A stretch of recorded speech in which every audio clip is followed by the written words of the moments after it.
अस्सलाम वालेकुम and very good morning. Delhi की सर्दी मेरे लिए थोड़ा सा नई है, लेकिन मैं एंजॉय कर रहा हूँ। तो अभी भी सुबह सुबह का, मैं मुंबई से आया हूँ, तो 11 बजे बहुत गर्मी बढ़ जाती है वहाँ पर। So first of all thank you so much to SIO and all the organisers. SIO से हूँ मैं, तो SIO के का हर प्रोग्राम अपना जैसा लगता है। So it's been a pleasure to be here. मुझे लगता है कि मैं बात का आगाज अपनी पोजीशनिंग से करूं, ताकि मैं कहां से आ रहा हूं वो आपके जहनों में मुस्तहज़र रहे, ताकि मैं जो पॉइंट्स आपके सामने अर्ज करूंगा वो मेरी अपनी पोजीशनिंग उसको डिफाइन करती है। तो मैं बहैसियत technology researcher, education technology researcher काम करता हूँ। तो मेरी पढ़ाई टेक्नोलॉजी में भी हुई है और एजुकेशन में भी हुई है, और मेरा काम ज्यादातर टेक्नोलॉजी और एजुकेशन के इंटरसेक्शन पर रहा है। तो मैं उस तनाजुर में अपनी बातों को आपके सामने रखूंगा। तो मेरा ख्याल था कि ये थोड़ी सी डिस्क्लेमर थोड़ा सा बेटर रहेगा। नाउ जैद भाई। बिस्मिल्लाहिर्रहमानिर्रहीम। हाँ, तो मोटा मोटी सदाकत ने जो कॉन्टेक्स्ट बैकग्राउंड रखा है मेरे ख्याल से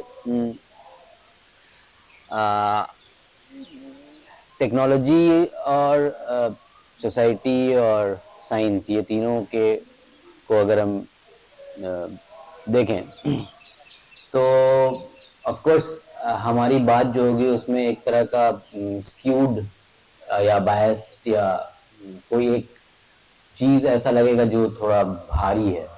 तो that's what, like for example हम क्रिटिकल हैं टेक्नोलॉजी को लेके, या हम एंटी टेक्नोलॉजी हैं, या प्रो टेक्नोलॉजी हैं, या बीच में कोई पोजीशन लेते हैं। लेकिन एज अ टेक्नोलॉजिस्ट काम करते करते ऐसा लगता है कि काफी टेंशन रहता है कि is it what I am doing, what we are doing, is it technocentric, or is it because there is a need, or is it that I am trying to push a need or create a need, or push technology into solving a problem. So for example, if we start like that, तो ये एक मेरे ख्याल से context रखना। जैसे for example आप देखिएगा कि कहीं ना कहीं में मुझे प्रॉब्लम है कैपिटलिज्म से। So if I am critical about technology, that can also be one reason that I am being critical about technology. तो ये एक बस कॉन्टेक्स्ट सेट करने के लिए कि if we are thinking about this subject and this topic, तो I think trying to understanding technology, technology क्या है। अब ये कि उसको डिफाइन करना, डिफाइन अगर किया जाएगा तो थोड़ा मुश्किल होगा, तो हम उसको उसके डिस्क्रिप्शन से, उसके प्रॉपर्टीज से समझने की कोशिश करते हैं। तो generally we all are like, मेरे हाथ में ये माइक है, this is a technology. So and it has always been like, human history में भी यू विल सी कि टेक्नोलॉजी यूज हुआ है। But there is a, for example I would say there is a stark difference between, there is a line which we can draw and see technology in two ways. One is the pre-modern technology, or we can say traditional technology, and the other is the modern technology. अब क्या difference है, थोड़ा सा उसको हम खोलने की कोशिश करेंगे। हाँ, तो let's start with the agent Smith. हाँ, तो मैट्रिक्स मूवी किसी ने देखी है आप लोगों में से?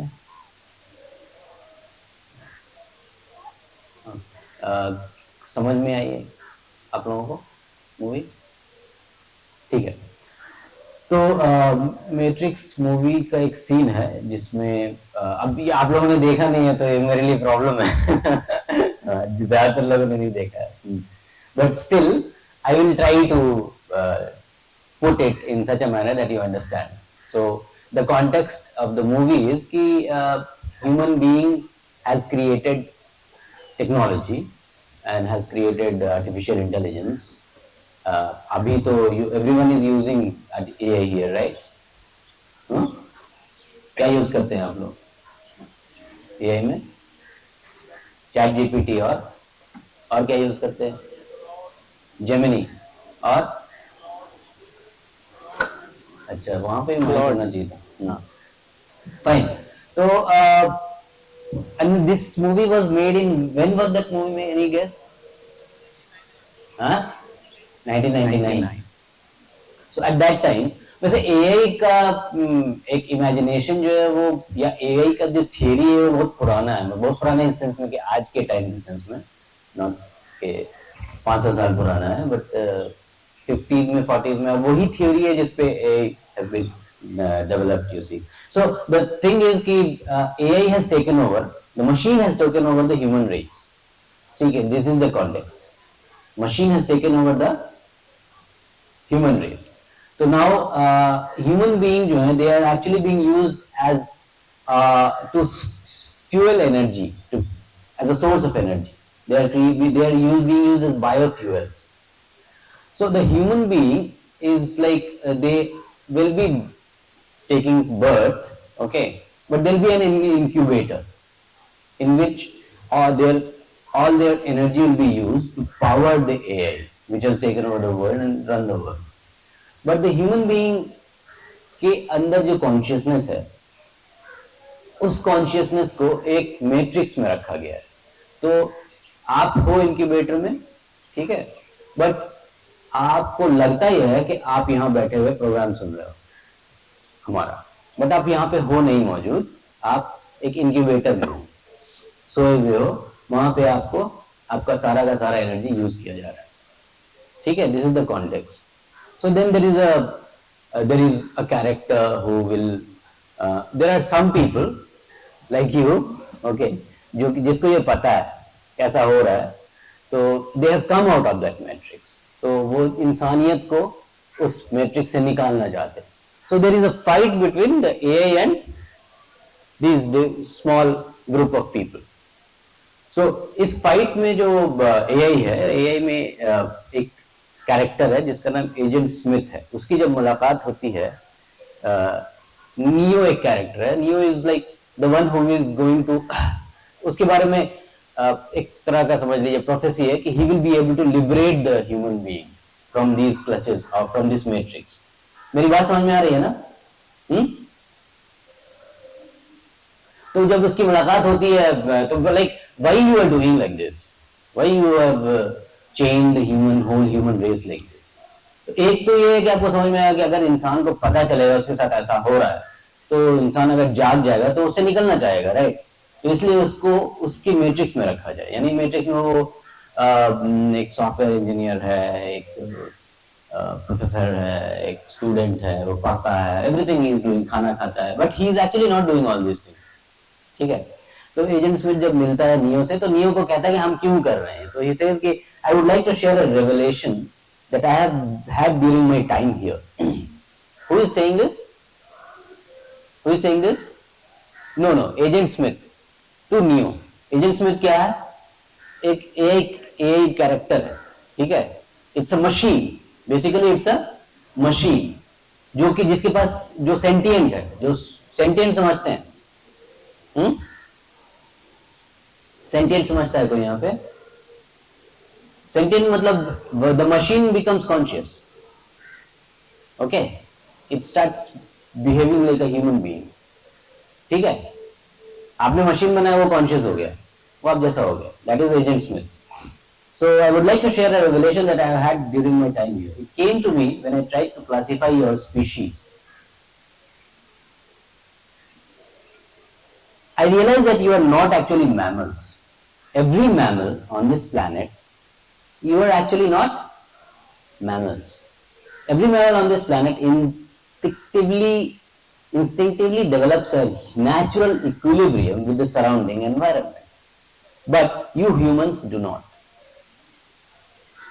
You move to an area and you multiply until every natural resource is consumed. The only way you can survive is to spread to another area. there is another organism on this planet that follows the same pattern.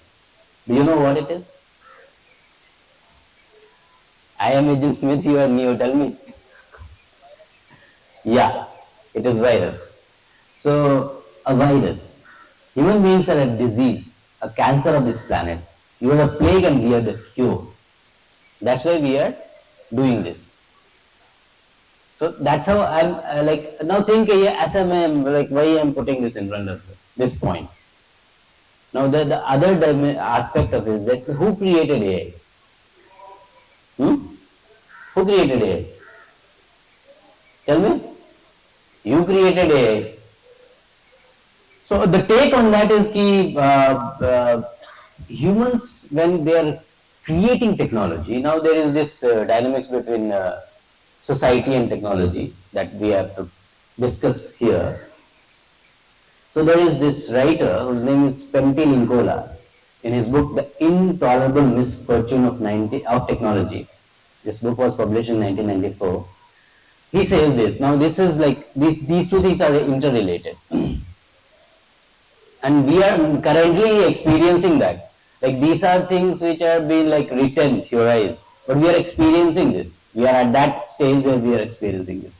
So he says this, through all his technical inventions and celebrated innovations, man has made himself useless. In recent years, technological progress has been explosive. Humanity has been successful in obliterating the roles of producer, refiner, transporter, distributor, and serviceman. When we manage to also rid ourselves of the role of the consumer, everything will be over. A clanking of robots for some time, then only deep silence. So this is the dystopia I'm trying to create in front of you, whatever be the reason. But that's what has happened. Now technology अभी जिस state में है, जो दुनिया जिस state में है उस स्टेट में. So yeah, so you want to take from here, Sadavat? Yes.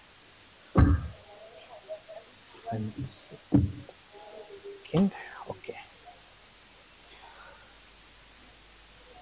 तो इंग्लिश और उर्दू का मिक्स आपके लिए बेटर रहेगा, राइट? ओके. तो थैंक यू मुजाहिद भाई.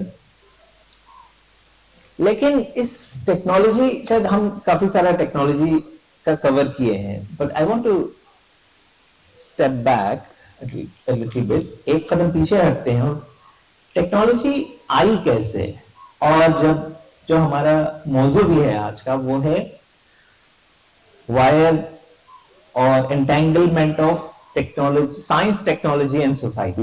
है ना?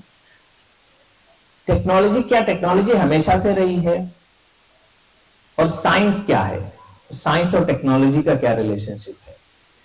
फिर हम चूंकि सोसाइटी में रहते हैं, तो ऑब्वियसली सोसाइटी पहले थी, बाद में साइंस और टेक्नोलॉजी आई. क्या हम इस तरह से देख सकते हैं, और इन तीनों का आपस में रिलेशनशिप हम कैसे देख सकते हैं?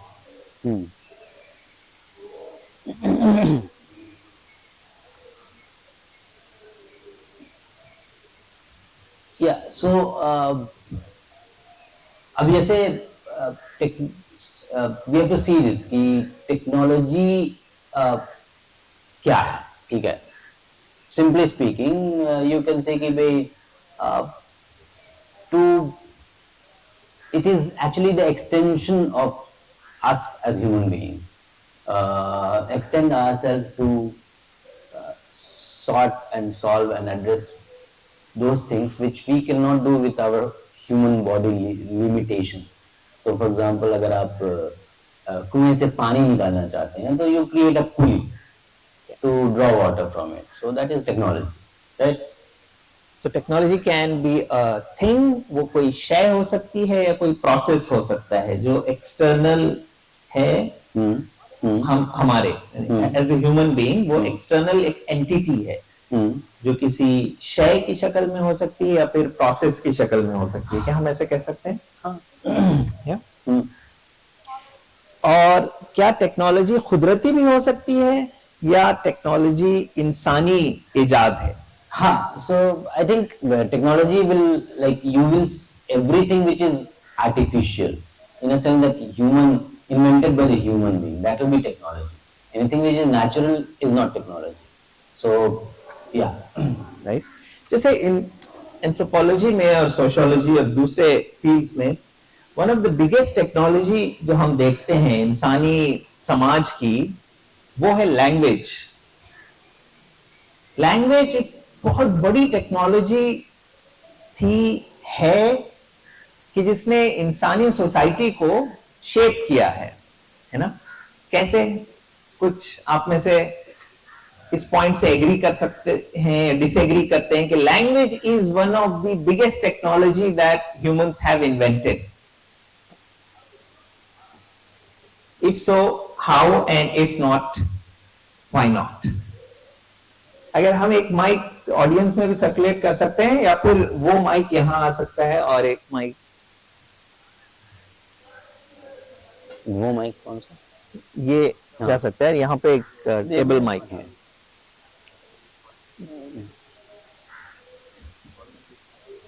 एक कॉर्ड ले लीजिए।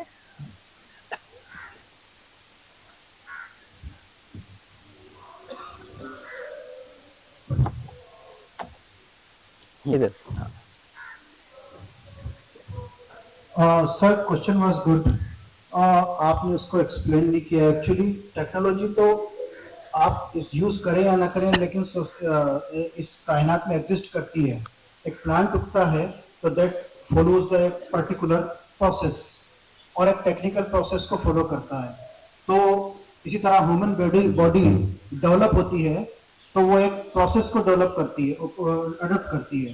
तो टेक्नोलॉजी तो है, लेकिन उस टेक्नोलॉजी को हमने समझा और समझ के हमने अपनी जिंदगी में उसको यूज किया। तो सो वी आर यूजिंग और we are adopting a particular process.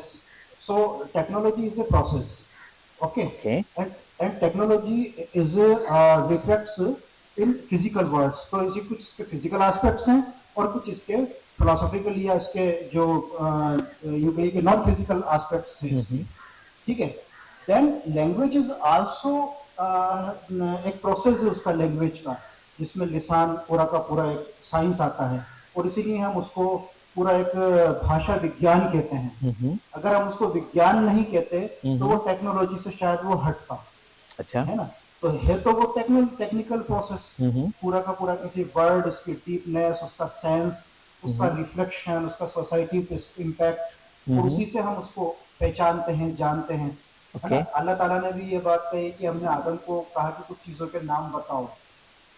Then वो किसी चीज के पर्टिकुलर नाम से पहचानता उस चीज को, उसका मीनिंग उसके माइंड में डेवलप होता है, और कम्युनिकेशन साइंस उसी मीनिंग से उसको टेक्निकली वो करती है। मैं जो बात कह रहा हूँ उसके सबके मीनिंग आपके माइंड में है, ठीक है। तो इस बहस को मैं समझता हूँ कि हम बहुत थोड़ा हल्के में ले रहे हैं, बहुत डीप ले जा रही है। हमें ये देखना चाहिए कि सोसाइटी में इस टेक्नोलॉजी से क्या हार्मफुल इम्पैक्ट्स हो रहे हैं और क्या यूजफुल इम्पैक्ट्स हो रहे हैं, और हम उसको कैसे बेटर यूज कर सकते हैं। एआई एक्चुअली एआई तो बहुत पहले से एग्जिस्ट करता था, ठीक है, लेकिन उसको हमने समझा और समझ के हमने उसको मशीन्स में कन्वर्ट किया, ठीक है। लेकिन अब भी हम एआई के बहुत ही इनिशियल स्टेज पर हैं। अब आर्टिफिशियल इंटेलिजेंस से ज्यादा तो अब जो है वो नेचुरल इंटेलिजेंस पर हम बात कर रहे हैं। इससे इम्पैक्ट ये होगा कि आने वाले टाइम में हम दो हिस्सों में बटेंगे। ये डिफरेंट रिसर्चेस हैं। एक तो ये होगा कि सोसाइटी तो हैंडीकैप हो जाएगी, वो डिपेंड हो जाएगी एआई पर, और रिसर्चर जो होंगे उनके लिए चैलेंजेस बढ़ जाएंगे कि अब वो इंटेलिजेंस को और समझें और ह्यूमन माइंड को और ज्यादा समझें, उसकी डीपनेस को समझें और उसको मशीन में कैसे लेकर आए। खतरा ये भी होने लगा कि अब वो मशीन पे ही उल्टा उसको हैंडल न कर ले या कैप्चर न कर ले। तो ये चैलेंज बढ़ गया हमारे लिए, लेकिन ऐसा नहीं होगा, क्योंकि वो जैसा अभी आपने कहा कि एक्चुअली आई तो हमने बनाया है तो हमारे। तो इस पर हमें थोड़ा करना चाहिए कि चैलेंजेस कहाँ जा रहे हैं और अपॉर्चुनिटीज क्या क्या हैं हमारे। जी हम चैलेंजेस अपॉर्चुनिटीज पर आएंगे, बट मेरा सवाल ये था कि हम चूंकि टेक्नोलॉजी क्या है और उसका रिलेशनशिप साइंस और सोसाइटी से जानने की कोशिश करें, तो पहले हम अनपैक करें कि कैसे टेक्नोलॉजी बन रही है और कैसे हिस्टोरिकली ह्यूमंस ने टेक्नोलॉजी बनाई है। तो कोई और वहां पर कोई बताना चाह रहे थे? अस्सलाम वालेकुम वरहमतुल्लाह। जैसा कि आपने कहा कि टेक्नोलॉजी हम कैसे अडॉप्ट कर रहे हैं, कैसे बना रहा है ह्यूमन काइंड। तो जैसे कि कुछ एग्जांपल्स है, जैसे जब उन्होंने परिंदे को उड़ता हुआ देखा तो उसके मैटर पर आपने देखा कि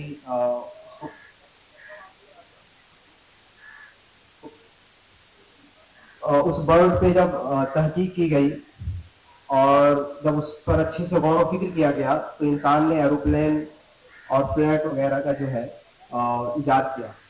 इसी तरीके से जब हम प्लांट्स वगैरह पे रिसर्च किया, पॉलिनेशन वगैरह, जो मेल फीमेल का ये प्रोसेस है, तो फिर उसको देख के इंसानों ने जो है एक आर्टिफिशियल प्लांट्स और उसको उगाने के लिए वो सब सारी चीज़ें उन्होंने अडॉप्ट किया।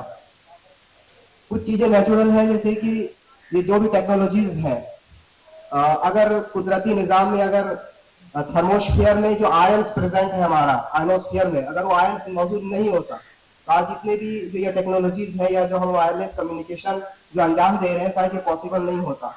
तो ये कहा भी जा सकता है कि इंसान जैसे कि अल्लाह ताला जो है वो खालिक है, वो उस चीज को बना देता है जो बिल्कुल जिसका वजूद नहीं है, लेकिन इंसान की कैपेसिटी सिर्फ उन्हीं चीजों को बना सकता है, सिर्फ कॉपी कर सकता है जो उसके सामने मॉडल के तौर पर हो, जो उनको इंस्ट्रूमेंट दे, जो किसी ना किसी नाहिए से इशारा करे, तभी जो है वो उनके लिए पॉसिबल है कि उस चीज को बनाए। बनाने वाला बिल्कुल नए सिरे से वो सिर्फ खुदा है। Okay. Interesting points. But anybody else want to add one last thing and then we'll get back?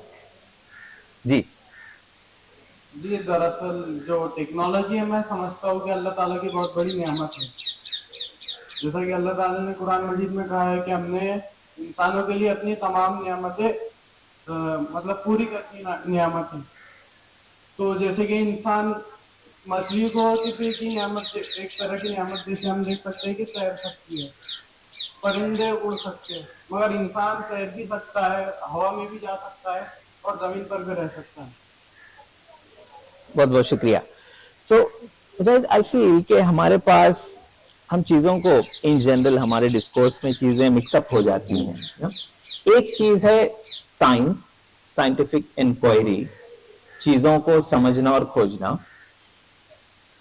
जो मुंतज होती है, जो रिजल्ट करती है एप्लीकेशन ऑफ दैट अंडरस्टैंडिंग में, जिसको हम शायद broadly we can say that the scientific inquiry leads to technology in general, और फिर सोसाइटल उसके इम्पैक्ट। तो इन तीनों को हम कैसे इसके एंटेंगलमेंट को समझ सकते हैं? साइंस की इंक्वायरी जब सोसाइटी करती है तो टेक्नोलॉजी में रिजल्ट आता है, नई टेक्नोलॉजी बनती है, और टेक्नोलॉजी फिर वापस इंसान इस्तेमाल करता है और उससे इंसान के अपने कल्चरल चेंजेस भी आते हैं। तो technology is also impacting human society, right? Can we have some examples from both, since we began with एक ओल्ड टेक्नोलॉजी, ट्रेडिशनल टेक्नोलॉजी है, तो एक एग्जांपल हम उसकी ले सकते हैं, देन नई टेक्नोलॉजी के बारे में आप। तो एक चीज जो है इम्पोर्टेंट ये कि क्या अब जैसे relationship between science and technology, तो इस सेंस में कि साइंटिफिक इंक्वायरी टेक्नोलॉजी बनाता है, ठीक है, क्या साइंटिफिक इंक्वायरी का ऑब्जेक्टिव जो है वो ये ले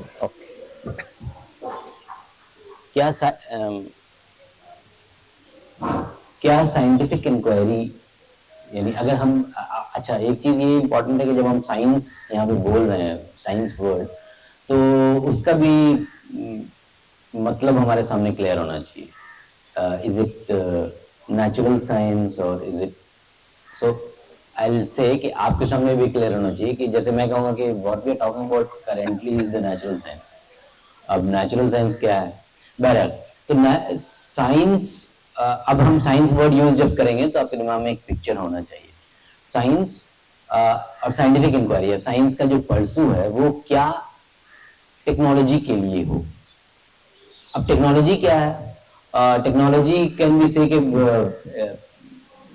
it solves your problem, okay, you can say that, और you can say कि भाई जैसे एक साहब ने एग्जांपल दिया कि चिड़िया को उड़ते हुए देखा तो इंसान ने सोचा कि ऐसा कुछ उड़ता हुआ चीज बना ले। तो the purpose there was not to solve a problem, or was it?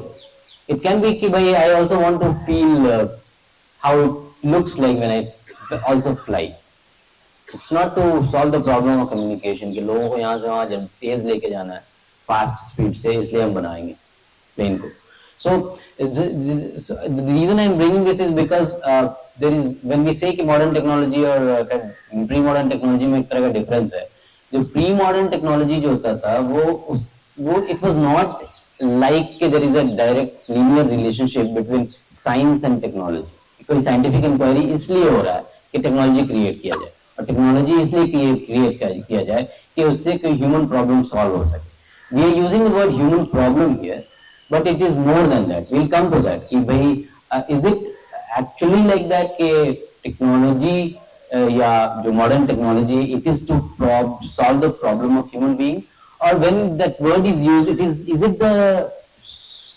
it to solve the material problem of the human being, or is it to create a paradise, a heaven on this earth कि इंसान के सारे problem solve हो जाए।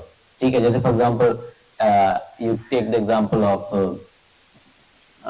health, ठीक है, so you can say कि भाई हमने mortality rate को घटा दिया, fine, by inventing what, vaccine, right, and this has led to लोग जो है वो पहले बहुत जल्दी लोग मर जाते थे और बहुत ज्यादा डेथ होते थे और चाइल्ड बर्थ में डेथ हो जाता था, all those kind of things were there. So this is something which we have done. So as a result of technology, we have solved the problem of communication. We can go faster.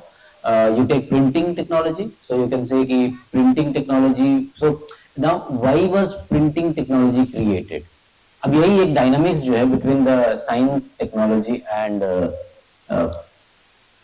Society, इसमें अब ये देखना पड़ेगा कि क्या ऐसा होता है कि कोई साइंटिफिक इंक्वायरी हो रही थी जिसके रिजल्ट में प्रिंटिंग टेक्नोलॉजी आया, या समथिंग व्हिच वाज कोइंसिडेंट कि भाई कुछ हुआ, देखा आपने प्रिंट हो जाता है इस तरीके से, so we can create something like that and we can apply this and we can create a printing machine.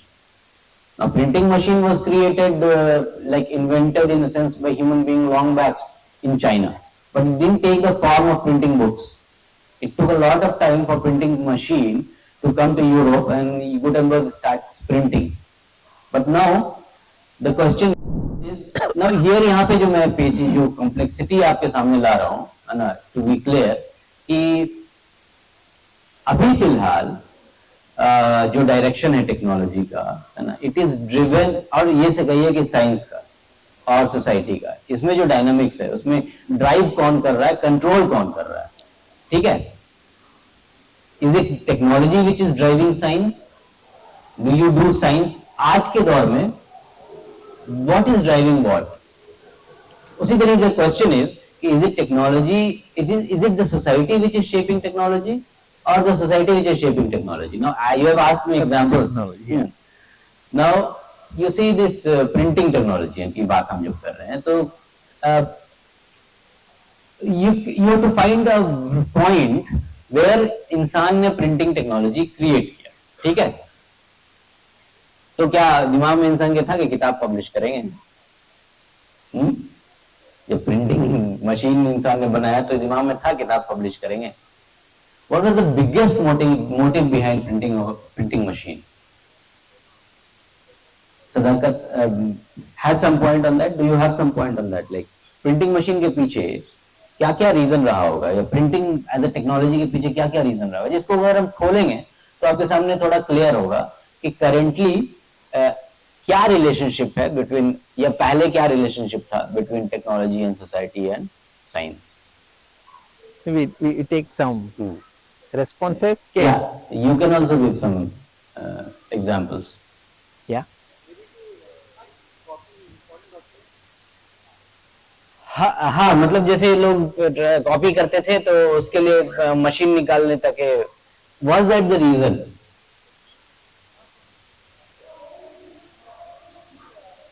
हाँ हाँ बोलिए, माइक है क्या? हाँ, मास पब्लिकेशन के लिए, मास पब्लिकेशन के लिए। क्यों मास पब्लिकेशन के लिए? News example. News, News. अच्छा, okay.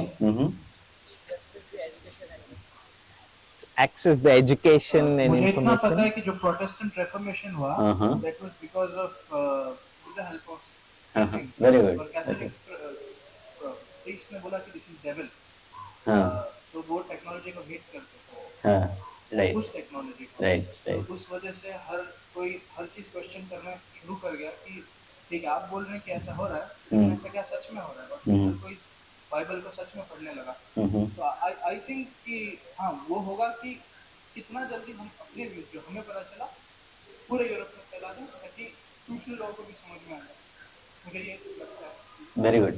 So all the answers which are coming are interesting, but I have a very special liking for this answer which you have given. कि हाँ, आप बोलना चाह रहे हैं कुछ? जी। हाँ जैसे कि आपने कहा कि इसका मेन मकसद क्या था प्रिंटिंग प्रेस का, तो मैं जहाँ तक हिस्टोरिकली देखना समझ रहा हूँ, जैसे बरतानवी हुकूमत है, ये एक अच्छे खासे एरिया पे इन्होंने हुकूमत किया है, और तो जैसे कि उन्हें खत पहुँचाना होता या कोई मैसेजेस पहुँचाना होता तो शायद वो इसका सहारा लेते थे ताकि वो एक मास पब्लिकेशन के लिए एक ही साथ जो है वो तमाम खतूत जो उनको जहाँ पहुँचाना रहता वो उसे पहुँचाते। तो फिर यही आहिस्ता आहिस्ता डेवलप किया और फिर बहुत सारे मजल्लात और किताबों वगैरह की शक्ल में इसको यूज़ किया जाता है। ठीक है, तो एक ह्यूमन, एक तरह से देखा जाए तो आप बोल सकते हैं कि there was a particular need. ठीक है, need can be of various different sorts. ठीक है, basically the idea was, you can say कि डेमोक्रेटाइज नॉलेज और democratise the access to knowledge. So democratise the access to Bible. So Bible सब लोग पढ़े, हर कोई बाइबल पढ़ने लगे। अब उसमें दो चीज देख सकते हैं, एक ये कि हमें बाइबल को फैलाना है ताकि क्रिश्चियनिटी का को स्प्रेड किया जा सके। ठीक है, that can be one motive. The other motive can be कि भाई we have to a very noble motive, you can say, no, because you followed that, like you as we as a Muslim society and civilization, we also followed that कि भाई we take it as कि भाई हाँ print Quran अगर print होगा तो सबसे ज्यादा सर्कुलेट होगी। टॉक अबाउट भाई कुरान सबको पढ़ना चाहिए, तो कुरान सबको पढ़ना चाहिए मतलब सबके पास प्रिंटेड एक्सेस होना चाहिए, प्रिंट बुक का एक्सेस होना चाहिए। So you people will start reading, but the thing is कि now who is shaping what? You will say human being is shaping a particular technology. So this is the dynamics. But now the other point which I want to bring is कि how this printing has shaped you. Now it can be a very interesting way of looking at कि people like you would have heard about McLuhan, Marshall McLuhan. किसी ने सुना है McLuhan का नाम? He is a media theorist.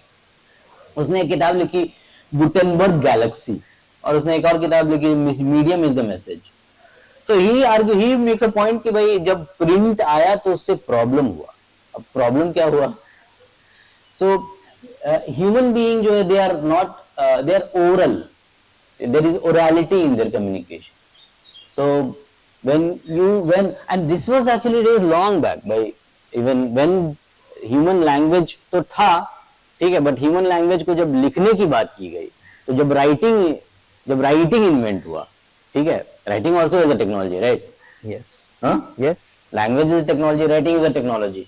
ठीक है, when we are talking about technology, अब यही कि ये सारे प्रॉपर्टीज से फिर you can start defining also कि टेक्नोलॉजी क्या हो सकता है। But now coming to the point कि जब राइटिंग आया तो राइटिंग को क्रिटिक किया किसने?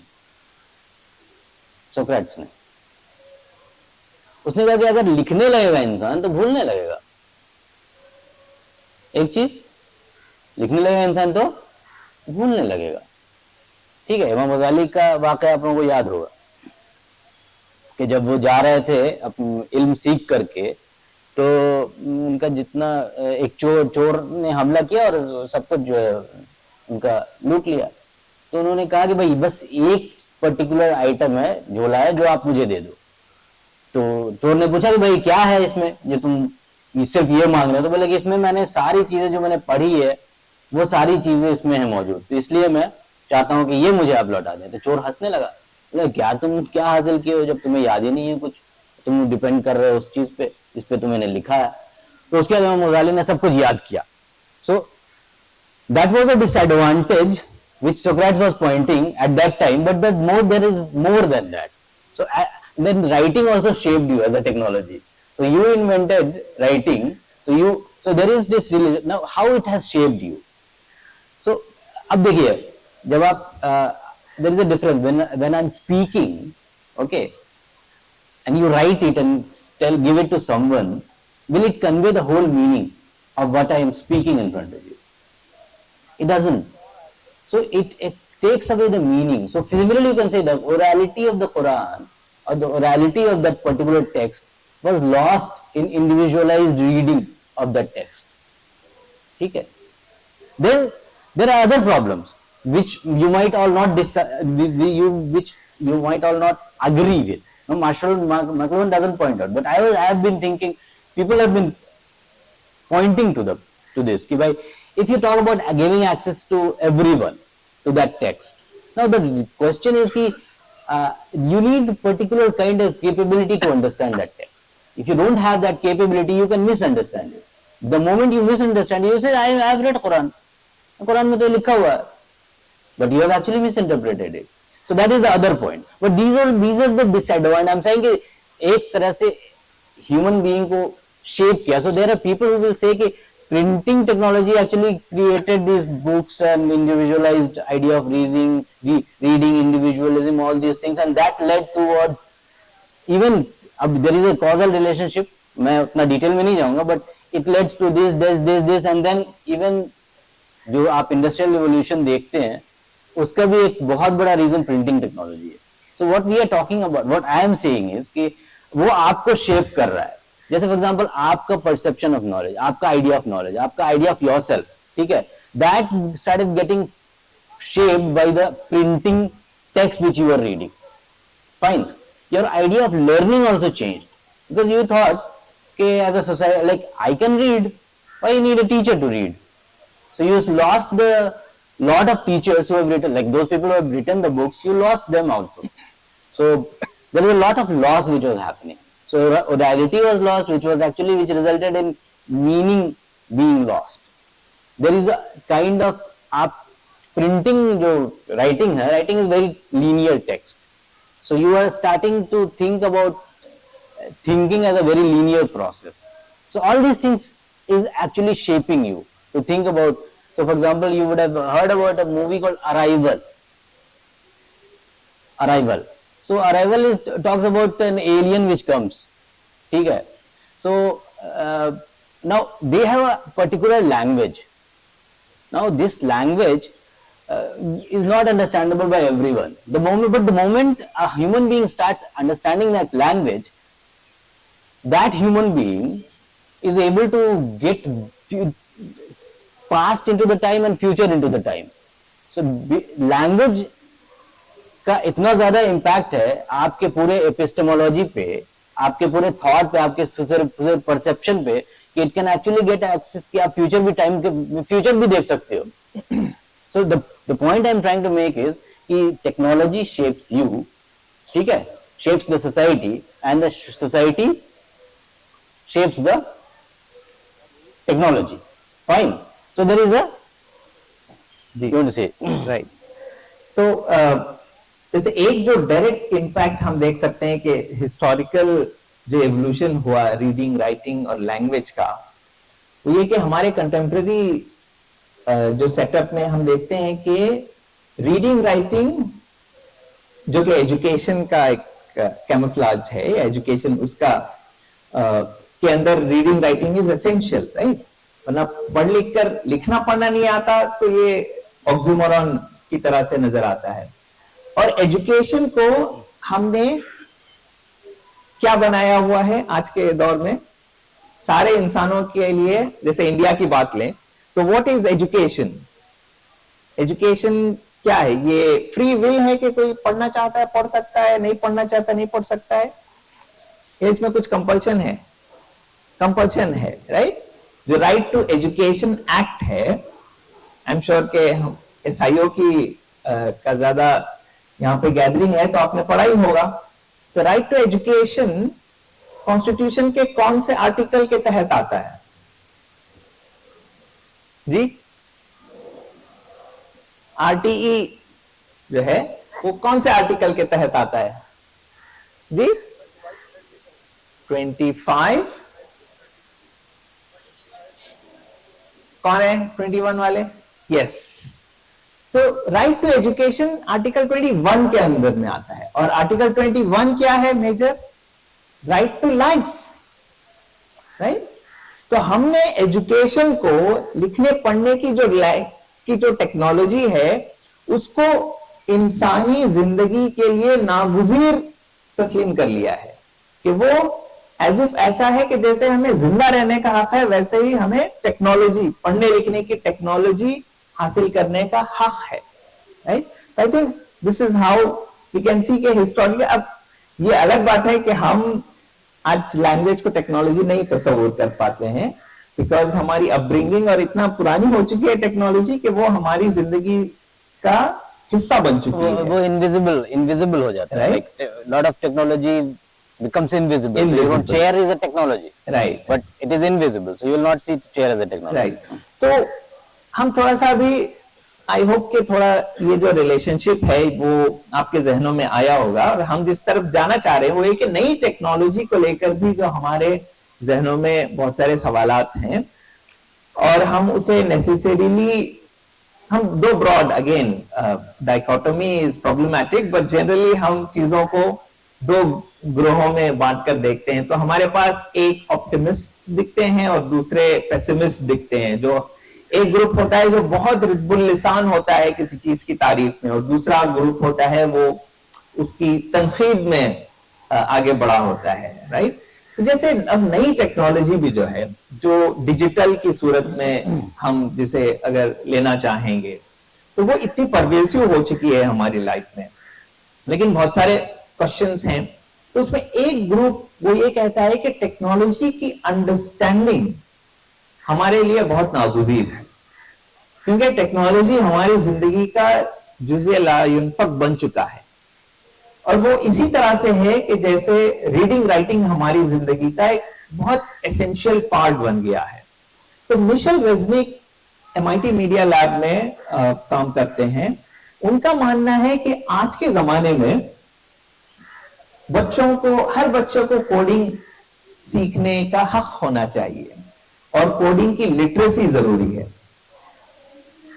तो जब मैं सेशन में था, जब उनकी गुफ्तगू हो रही थी, तो उनका आर्गुमेंट ये था कि जब हम कहते हैं कि हर बच्चे को, हर बच्ची को लिखने का हक है ना, कि उनका राइट है कि वो लिखना सीखें, लिखने की टेक्नोलॉजी, तो उसके पीछे हमारा मंशा ये नहीं होता कि हर बच्चा राइटर बने, है ना, लेकिन हमारा मंशा ये होता है कि हर बच्चे को लिटरेसी आए ताकि वो एक फुलफिलिंग लाइफ गुजार सके।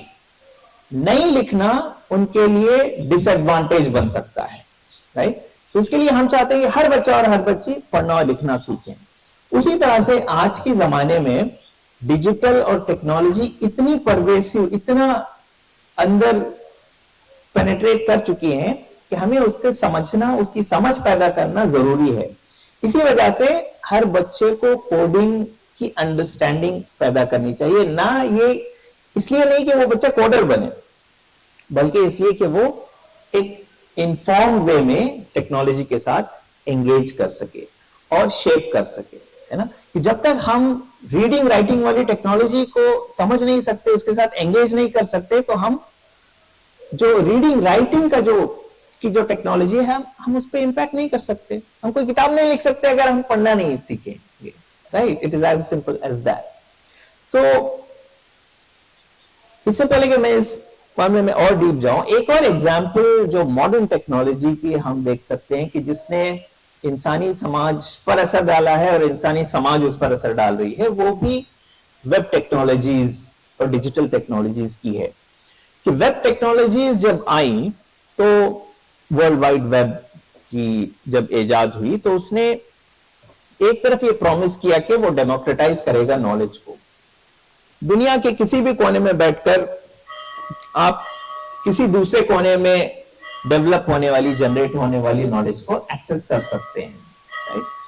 तो इसने बेशक एक बड़े हिस्से के लिए या एक सब्सटैंशियल हिस्से के लिए इसका काम अंजाम दिया है और एक बड़ा हिस्सा इससे महरूम रहा है, लेकिन इसने एक खास तबके को गैर मामूली जो है अफेक्ट किया, वो है पर्सन्स विद डिसेबिलिटीज, है ना। जो for example persons with visual impairment, जिनके लिए पढ़ने की जो लैंग्वेज है वो है ब्रेल, है ना। वो नॉर्मल किताब नहीं पढ़ सकते क्योंकि ब्रेल है।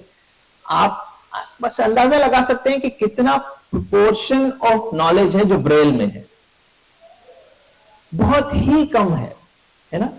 और एस्टैब्लिश सेटअप में भी अभी मैं परसों ही, हमारे पास असिस्टिव टेक्नोलॉजी की क्लास चलती है, कोर्स चलता है, तो उसमें पता ये चला कि 12th के बाद ऑलमोस्ट ना के बराबर हैं text books, reference material Braille में। तो फिर क्या पीपल विद विजुअल इंपेयरमेंट के लिए पढ़ने का हक नहीं है? हमने तो तस्लीम किया कि हर इंसान को, हर बच्चे को पढ़ने का हक है, तो उनका पढ़ने का हक कहां चला गया? तो वेब टेक्नोलॉजीज ने एक राह दिखाई है कि वेब को एक्सेसिबल किया जा सकता है उन लोगों के लिए जो अपाहिज हैं या डिसेबिलिटीज रखते हैं। अलग अलग तरह की डिसेबिलिटीज होती हैं। तो वेब कंटेंट एक्सेसिबिलिटी गाइडलाइंस एक गाइडलाइंस का सेट है जो ड्राइव करता है कि कैसे वेब डेवलप किया जाए, कैसे नॉलेज को डिजिटल वर्ल्ड में बनाया जाए ताकि वो एक्सेसिबल रहे हर तरह की डिसेबिलिटीज को लेकर। तो उसका नतीजा ये हुआ कि टेक्नोलॉजी ने एक नई राह दिखाई और सोसाइटी ने उसको अडॉप्ट किया और कहा कि W3C वर्ल्ड वाइड कंसोर्शियम एक कंसोर्शियम है जो डिफाइन करता है कि वेब में किस तरह के स्टैंडर्ड्स मेंटेन किए जाएं, जिसमें पूरी दुनिया के अलग अलग हिस्सों से लोग होते हैं, scientist, developers, government representatives etcetera. तो उन्होंने वेब कंटेंट एक्सेसिबिलिटी गाइडलाइंस को अपनाया, एक स्टैंडर्ड सेट किया और कहा कि भाई वेबसाइट्स को इन गाइडलाइंस को कंप्लाई करना पड़ेगा ताकि जो स्क्रीन रीडर्स हैं और इस तरह के जो टूल्स हैं वो पीपल विद डिसेबिलिटीज के लिए इस कंटेंट की रसाई को आसान बनाए। तो आज हम देखते हैं कि एक बहुत बड़ी तादाद में वेब का जो हिस्सा है, वेब की जो नॉलेज है, वो इस स्टैंडर्ड को कंप्लाई करता है, जिसके नतीजे में बहुत बड़ी तादाद में आज पीपल विद डिसेबिलिटीज नॉलेज को एक्सेस कर पा रहे हैं। तो technology was developed by scientific inquiry, web technology, और इंसानों ने उसको अडॉप्ट किया और फिर कहा कि इसमें एक नई पॉसिबिलिटी हम देखते हैं कि हम डिसेबल्ड लोगों के लिए इसको एक्सेसिबल बनाएं और इसके लिए हम रूल बनाएंगे। तो सोसाइटी शेपिंग टेक्नोलॉजी। सो आज people with disabilities can study almost anything, right. मेरे अपने दोस्त रहे हैं कि जिन्होंने मास्टर्स और पीएचडी किया हुआ है। हमारे टिस के अंदर 2 ब्लाइंड स्टूडेंट्स पीएचडी कर रहे हैं, people with visual impairment. So I think there is this dialectical relationship कि हम टेक्नोलॉजी बना रहे हैं और टेक्नोलॉजी हमारे सामने नए पॉसिबिलिटीज दे रही है और हम फिर से उस टेक्नोलॉजी को शेप कर सकते हैं। कंडीशन ये है कि हम उसके साथ मीनिंगफुली एंगेज करें, राइट। सो तभी ये डायलेक्टिकल रिलेशनशिप होगा, वरना ये एक लीनियर रिलेशनशिप बन जाएगा जिसको हम द प्रॉब्लम ऑफ टेक्नोलॉजी भी कह सकते हैं, द प्रॉब्लम ऑफ साइंस, जो कि हमारे सामने कैपिटलिस्ट वे ऑफ प्रोडक्शन की सूरत में आता है कि जो हमारे सामने कंजम्पशन वाला एक कल्चर प्रमोट करता है। कंजम्पशन वाला कल्चर जो है वो मीनिंगफुल एंगेजमेंट नहीं सिखाता, बल्कि हम चीजों को अडॉप्ट करें, नई चीजों को अपनाएं, नए टूल्स को लें ताकि हमारा काम आसान हो। ये बहुत ही इंस्ट्रूमेंटल वे ऑफ थिंकिंग है ना, कि भाई मेरी आवाज वहां तक नहीं जा सकती थी, मैंने इस टूल का इस्तेमाल कर लिया। It is as simple as that. लेकिन टेक्नोलॉजी के जब ब्रॉडर पर्सपेक्टिव में हम देखते हैं तो हम टेक्नोलॉजी को और किस तरह से शेप अप कर सकें ताकि न सिर्फ हमारी प्रॉब्लम सॉल्व हो बल्कि हमारी चीजें जो हमारी ओवरऑल ह्यूमन सोसाइटी है उसकी कंडीशन आगे बढ़ सके और उसमें नए तरह के हमारे तखय्युलात पैदा हों। जैसे ज्यादा अरसा नहीं था कि हमने तालीम को बुनियादी हक नहीं तस्लीम किया था। हमने ये नहीं सोचा था कि people with disabilities also have a right to have all the access in life, right. तो इस तरह की नई पॉसिबिलिटीज भी हमारे सामने आती हैं, लेकिन उसके लिए शर्त यह है कि हम उसके साथ क्रिटिकली और मीनिंगफुली एंगेज कर सकें। I think it's a very important point कि ये मीनिंगफुल एंगेजमेंट जो है वो क्या है। अगर हम एग्जांपल्स लाएं, फॉर एग्जांपल आप यहाँ मौजूद हैं या नहीं मौजूद हैं,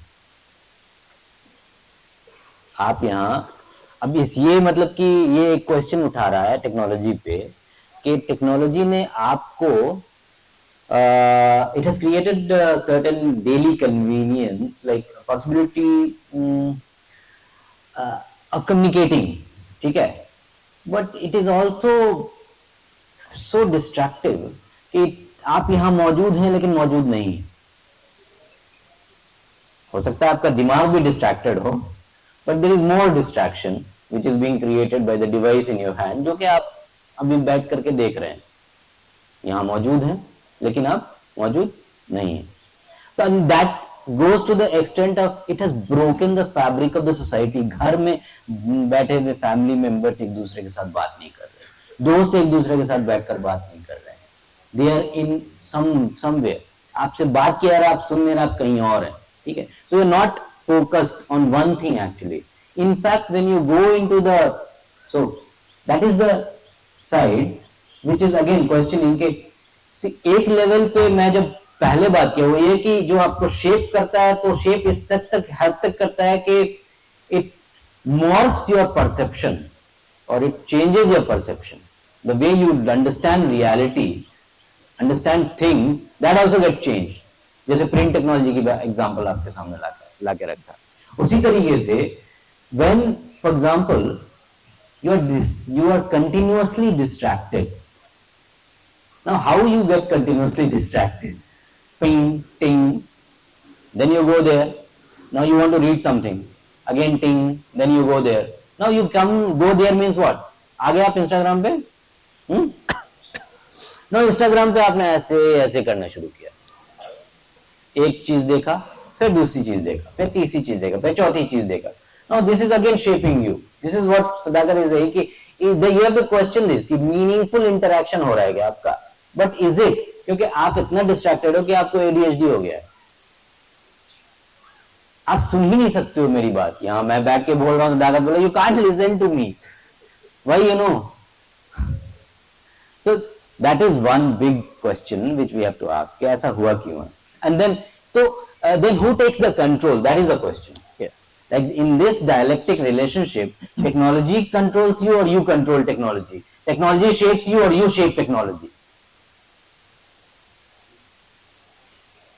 ऐसा था पहले, फिर मैं मतलब my bias will be like कि प्री मॉडर्न में ऐसा नहीं था, लेकिन modern technology is actually completely taken over, it is controlling you now, you are not now when it is controlling you. Now हम अपना इस्लामिक पूरा वर्ल्ड व्यू अगर उठा के ले आए तो किसका कंट्रोल किस पे चाहिए? Now you have the free will, you decide कि भाई मैं कंट्रोल अपने ऊपर रखना चाहता हूं या नहीं रखना चाहता हूं। The moment you lose that then you are under control of home. किसके कंट्रोल में चले जाएंगे आप बताइए?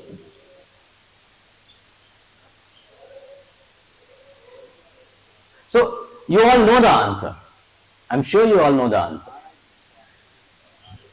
नाउ सी, यही चीज जब मीनिंगफुल एंगेजमेंट नहीं हो रहा है, ठीक है, मीनिंगफुल अंडरस्टैंडिंग नहीं हो रहा है। तो एक एग्जांपल आपके सामने है कि भाई सब बच्चा कोडिंग सीखना चाहिए, एक टाइम में था सब बच्चा को लिखना सीखना चाहिए, लिटरेसी एज अ टेक्नोलॉजी, सब बच्चा को लिटरेसी आना चाहिए, ठीक है। Literate society with so much of information today at your hand, at your tips, you are the most who are actually peddling lies. आप सबसे ज्यादा झूठ करते हो और आप सबसे ज्यादा झूठ मानते हो। You have the access to information, knowledge democratize हो गया, विकिपीडिया बना दिया गया, लोग जो है वो इंटरनेट पे जाके नॉलेज प्रोड्यूस कर सकता था, लेकिन सबसे ज्यादा झूठ आज चलता है और सबसे ज्यादा झूठ आज माना जाता है। So again, who shapes whom? Who controls whom? Now look at, I'll give some more examples. You want to? No, please. It has brought great wealth, but with poverty. Fine? Do you all disagree with that? There is a remarkable discovery of medicine. आप disagree करते हो इससे? हाँ? आप कुछ कहना चाह, हाँ बोलो, माइक दो इनको। सर पहले के टाइम में जो राजा का बेटा होता था वो राजा होता था, लेकिन जब टेक्नोलॉजी और साइंस आया, अगर आप कोशिश कर रहे हैं पढ़ने की, अगर आपको अच्छा लगता है, इंडस्ट्रियल रेवोल्यूशन आया, आप इंडस्ट्री डालिए, मैकेनिक बनिए, जो भी, और फिर आप भी राजा बन सकते हैं। पहले किंग्स होते थे, अब टेक्नोक्रेट्स होता है। तो आई थिंक इससे एक ये हो गया कि जो वर्क हार्ड कर रहे हैं और जिनको सच में कुछ करना है वो कुछ बन सकते हैं, पहले नहीं बन सकते। पहले बादशाह सलामत जाएंगे, हम सर झुकाएंगे। अब वही जो कंटेस्ट में हो रहा है, वही मतलब म्यूजिक कंटेस्ट में जो I understand, but you know you can be question कि कितने पावर एलिट है दुनिया में, कितने दिन से हैं, यानी कितने लोग हैं जिन्होंने इस बैरियर को तोड़ दिया, जिस बैरियर को तोड़ने की बात कर रहे हैं। आज भी राजा का बेटा राजा होता है, यानी कि आज भी राहुल गांधी, मतलब नॉट गोइंग, मतलब मैं don't read me as a Sanghi, okay, but think about it कि देयर इज समथिंग, ठीक है, छोड़ दीजिए राहुल गांधी को, गो टू लालू यादव, ठीक है, सोशल जस्टिस का बहुत बड़ा ये फाइन है, उसका ही डिसेंडेंट है ना जो, तो मतलब कि ये लॉजिक तो लग तो नहीं रहा कि ब्रेक हुई है। इसलिए जमहूरियत के आरंभ में 2-4 शेर सुनाओ यार, तदाकत बोलिए। हाँ, we'll come to that. हाँ, someone remembers that कि मतलब कि I don't remember, but you have heard that ना जमहूरियत के बारे में। I'll just look, जो इब्लिस की मजलिस से शूरा है उसमें किसी को याद है, कोई सुनाएगा?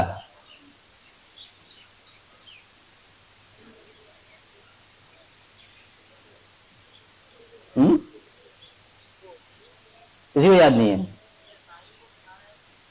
हाँ बिल्कुल बिल्कुल, बोलिए बोलिए, उनको माइक दीजिए।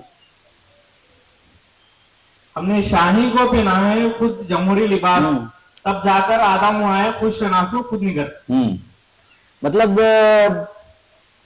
This is like you very good that you bring this point, but you have to question this also, rethink about it. I'm not saying कि मेरी बात आप मान लो।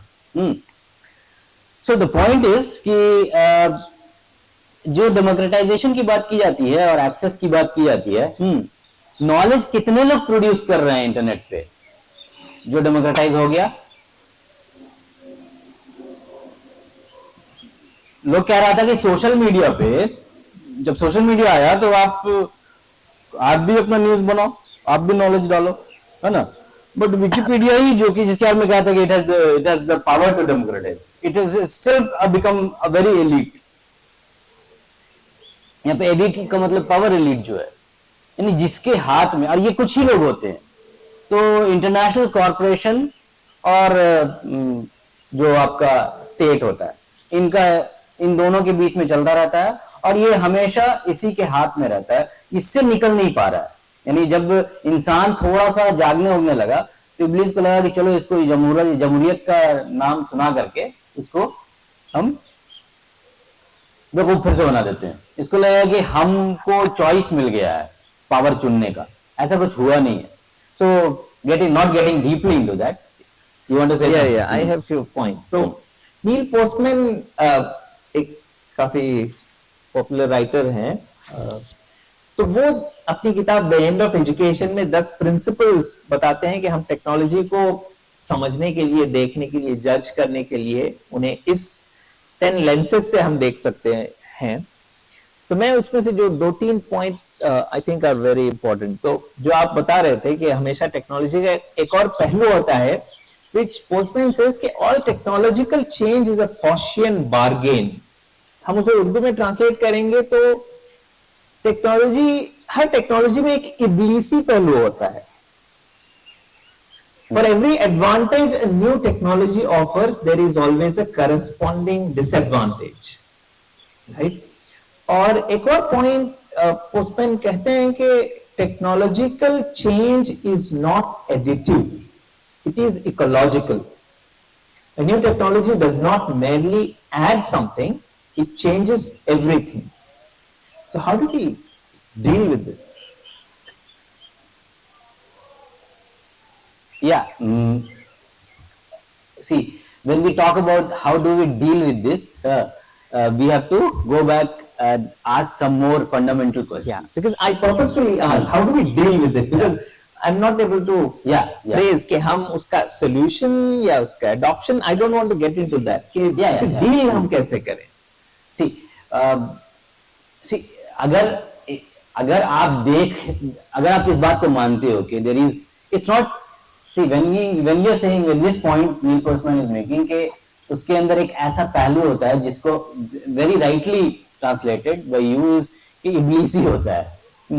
और वो आप उसको देख रहे हो कि नहीं, देख पा रहे हो कि नहीं। अगर आप उसको देख रहे हो तो यू विल अंडरस्टैंड कि इसमें प्रॉब्लम क्या होने वाला है, ठीक है। और फिर then you will take a particular decision to even choose that, क्योंकि हमारे यहाँ कॉन्सेप्ट है इल्म नाफे का, इस्लामिक वर्ल्ड व्यू में एक कॉन्सेप्ट है इल्म नाफे का, राइट। अब यानी इल्म तो हो सकता है वो, अब जेनेटिक इंजीनियरिंग है, जेनेटिक इंजीनियरिंग से कितने लोग अग्री करेंगे यहाँ पे, यहाँ वो इल्म है। मैजिक से कितने लोग अग्री, मैजिक तो इल्म है ना भाई, जादू इल्म है कि नहीं है। Like people you guys will agree because you agree with a world view, ठीक है। इसमें यू विल से कि हाँ जादू इल्म है, बट इल्म नाफे नहीं है, नुकसानदेह, इसलिए जादू नहीं सीखना चाहिए, जादू का इल्म परसू नहीं करना चाहिए। तो if you are able to see these things you will be able to deal with this, you will be able to understand कि अब मान लिया कि द क्वेश्चन इज कि यानी एक तरफ ये कि हम लोग we have talked a lot about the dynamics between, Iqbal कहते हैं जो आप कह रहे थे कि जो है पर्दों में पिन्हा चश्मे बीना देख लेती है, जमाने की तबीयत का तकाजा देख लेती है। तो आई थिंक वो जो कुरान में या हमारे डिस्कोर्स में जो फुरखानिक आई की जो बात है कि कुरान क्या है, वो फुरखान है जो फर्क करना सिखाता है। सो आई थिंक हमें वो जरूरत है, तभी हम तो इब्लीस की इब्लीसियत को पहचान पाएंगे, वरना हर चीज तो अच्छी दिखेगी जो मलम्माकारी के जरिए से हमारे सामने आएगी, हर चमकती चीज से हम मुतासिर हो जाएंगे, राइट। हाँ, तो the question is how do we develop that फुरखानिक आई, हमारे अंदर वो फुरखानी नजर कैसे पैदा हो। सही। So let us come to that, हाँ, but I also want to go on the lines of what you're saying कि भाई you have to like the Iqbal अगर ये कह रहे हैं तो Iqbal is also saying this कि है दिल के लिए मौत मशीनों की हुकूमत, एहसास मरवत को कुचल देते हैं आलात। तो there is something which he is able to see कि अब नाउ अब यहाँ पे क्या हम लुडाइक पोजीशन ले रहे हैं, एंटी टेक्नोलॉजी हो जा रहा है, हाँ, that is a question, but how do you when you से कि हम फुरखानी का कैसे डेवलप करें अपना, लाइक कि हम समझ पाए इस चीज को कि इसके अंदर क्या चल रहा है। लेकिन जरूरी है कि बस ऐसी फेस वैल्यू सी, for example people who were actually very critical about printing technology, जिनका आज हम मजाक उड़ाते हैं, ठीक है, they were able to see some problems with it, that's why they were not able to come to terms, that's why they were actually rejecting printing technology. I'm not saying कि it was good, it was right, it was wrong.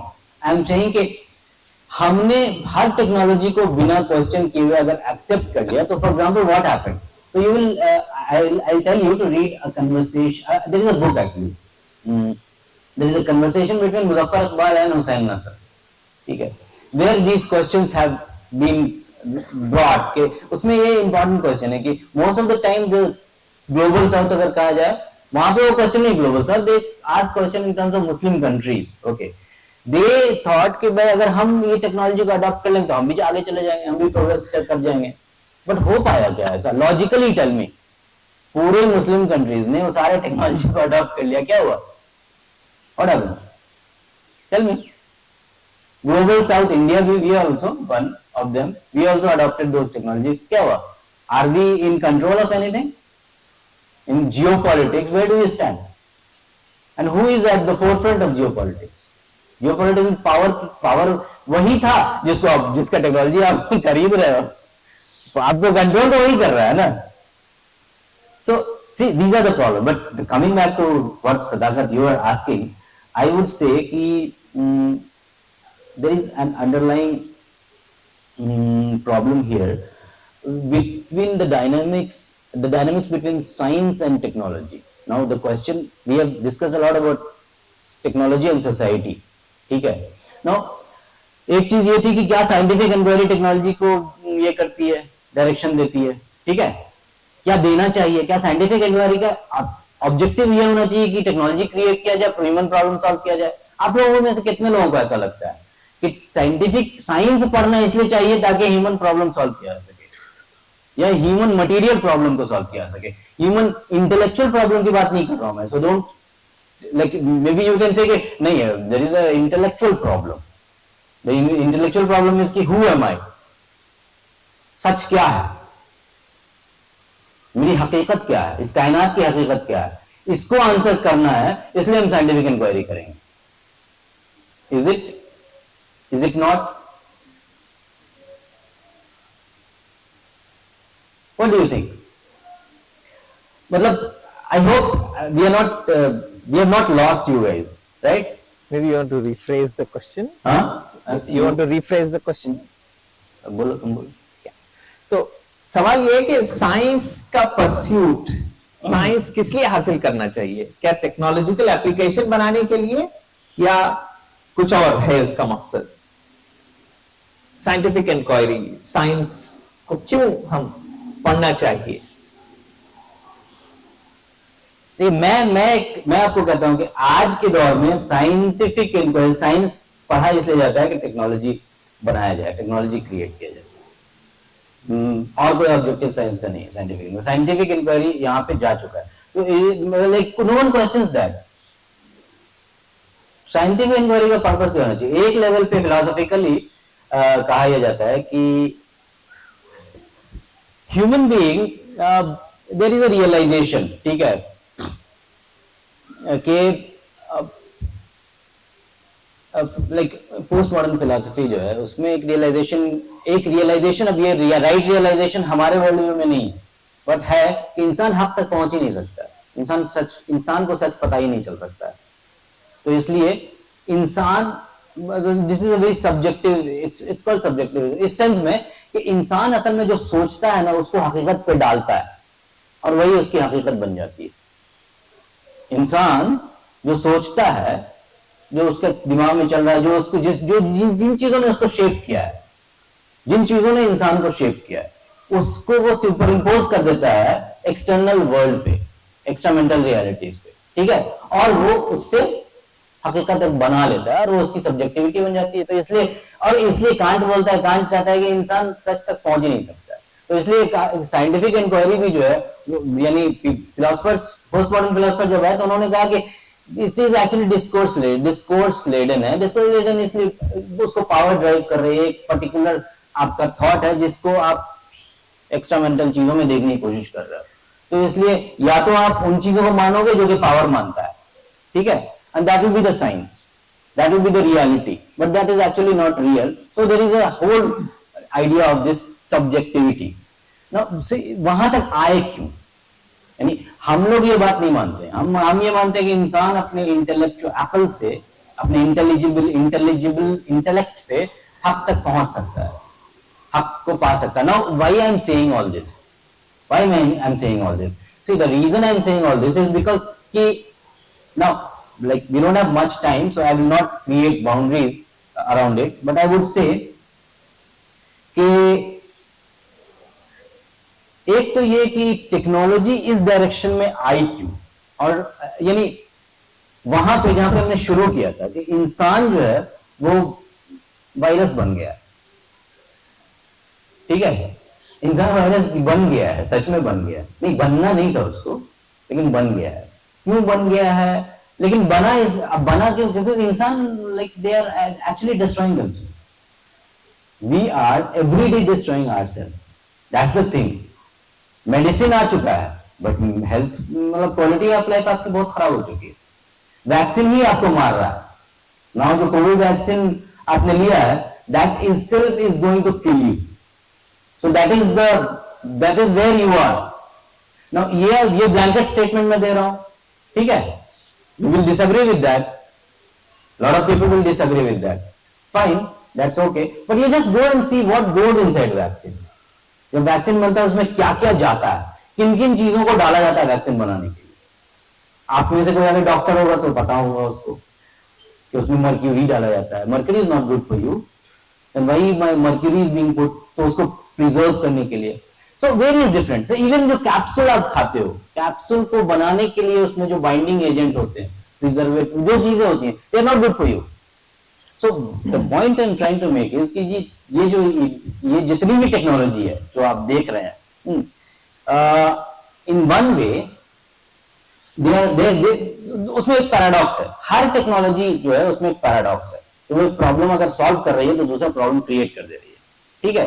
तो energy का problem आप solve करने जाते हो तो और problem create कर देते हो।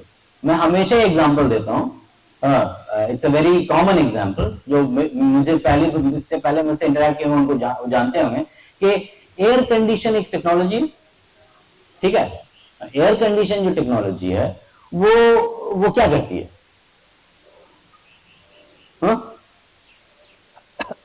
सबसे पहले आप घर बनाए,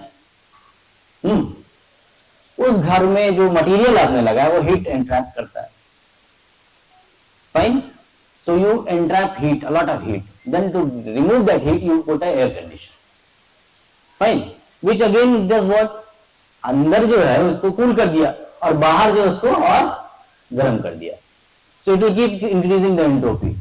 और मैंने लॉ ऑफ थर्मोडायनेमिक्स भी यही कहेगा कि भाई this is how you actually created the whole technology of refrigeration and air conditioning, and you are happy with that, you using that. So now so the important point which I, यानी ये सारी बातें करके हम जहां आएंगे वो ये कि असल में जो डायरेक्शन टेक्नोलॉजी ने लिया है वो ये है कि ह्यूमन कंट्रोल ऑफ नेचर। ये तस्खीर कायनात जो है ना, उसको थोड़ा सा मिस इंटरप्रेट अगर कर दिया जाए तो ऐसा लगेगा कि it is actually means that human control of nature, that's not how it was, that's not how it has ever been. ये पिछले 100-150 साल में बहुत ज्यादा स्टार्कली आप देखिएगा कि नहीं, इसकी वजह क्या है, इसकी वजह जो है ना वो बेसिकली इसकी वजहें जो है वो बहुत एपिस्टेमिक है और ऑन्टोलॉजिकल है। अब एपिस्टेमिक क्या है, ऑन्टोलॉजिकल क्या है? एपिस्टेमिक इस सेंस में है कि इंसान इस पूरे कायनात को, पूरे यूनिवर्स को, कॉस्मोस को कैसे देखता है, ठीक है। तो जो एनलाइटनमेंट जो हुआ 17वीं सेंचुरी एनलाइटनमेंट, जो यूरोप, हाँ, तो वहां पे ये चीज आने लगी कि यूनिवर्स जो है ना, there was a secularised view of universe which was developed. Now I am coming to this, why I am saying this, कि उसकी बुनियाद पे फिर साइंस खड़ा हुआ। और जब उस बुनियाद पे साइंस खड़ा हुआ, किस बुनियाद पे? 4-5 बातें हैं जो मैं आपके सामने रखूंगा, मैं ज्यादा खोल नहीं पाऊंगा उसको, लेकिन मैं जब जो किताब का नाम हवाला दे रहा हूं, है ना, उस किताब को अगर आप देखेंगे, पढ़ेंगे, तो आपके सामने ये बातें खुलेंगी। जैसे एक बात जो एंड ऑफ एजुकेशन की बात की, नील पोस्टमैन की, है ना, उसमें एक और आप ऐड कर लीजिए, अम्यूजिंग आवरसेल्व्स टू डेथ, ठीक है, नील पोस्टमैन की है। वो आपको थोड़ा सा it will expose you towards this question, but then you go deeper and you read Hussain Nasr, है ना, उसमें खास तौर से I think it's very simple, not very tough to read the discussion between Muzaffar Iqbal and Hussain Nasr. So पहला problem, secularised view of nature, disconnected from the divine, the unseen. Fine, that was the first thing on which scientific inquiry, science को खड़ा किया गया. Mechanization of the world, ये दूसरा problem था. अब इन दुनिया को कैसे देखा जाएगा? एक घड़ी की तरह, एक मशीन की तरह. ठीक है, तो everything we will see is like a machine. ठीक है, तो इसलिए जो हमारे साहब थे यहाँ पे, वो अभी नहीं है मौजूद, यानी even if you look at plant, इसके पूरे प्रोसेस को आप मैकेनाइज्ड वे में देखेंगे. ठीक है, तो और इसलिए खुदा जो है, God also you will C as someone who has created a mechanized world and now he is not involved in this world, जिसको deism बोलते हैं. now he is completely out of this world, उसको कोई मतलब ही नहीं है इस दुनिया से. ऐसा लगता है क्या? नहीं, कुछ लोगों को लगना भी चाहिए. किसी को नहीं लगता है. No one feels like that. Yeah, blasphemy हो जाएगा. Okay, so this led to a very absolutely deterministic and predictable world. जिस पे पूरा का पूरा कैपिटलिस्टिक लॉजिक खड़ा हुआ है. थर्ड इंपॉर्टेंट चीज जो है वो है रैशनलिज्म एंड एम्पायरिसिज्म. ठीक है, अब ये सिंपली स्पीकिंग कि हम जो चीज अपने 5 सेंस से देखते हैं, ठीक है, उसको बहुत ही सिंपल, एकदम सिंप्लीफाई कर देते हैं कि हम ऐसा देखते हैं, उस वही हक है. उस बुनियाद पे एक्सपेरिमेंट करेंगे, उसके बाद जो चीज हमें पता चलेगी वही हक है. जो नहीं दिखता उसकी हकीकत कुछ है ही नहीं. ना जो 5 सेंस हमारा, जो 5 सेंसेस उसको परसीव नहीं कर पा रहा है, उसके अलावा कुछ नहीं है. तो that was a very empirical way of understanding the world. So and जिसमें rationalism word again is there, जिसको आप रीजनिंग भी कहते हैं. ये बहुत डिफरेंट है इंटेलेक्ट से.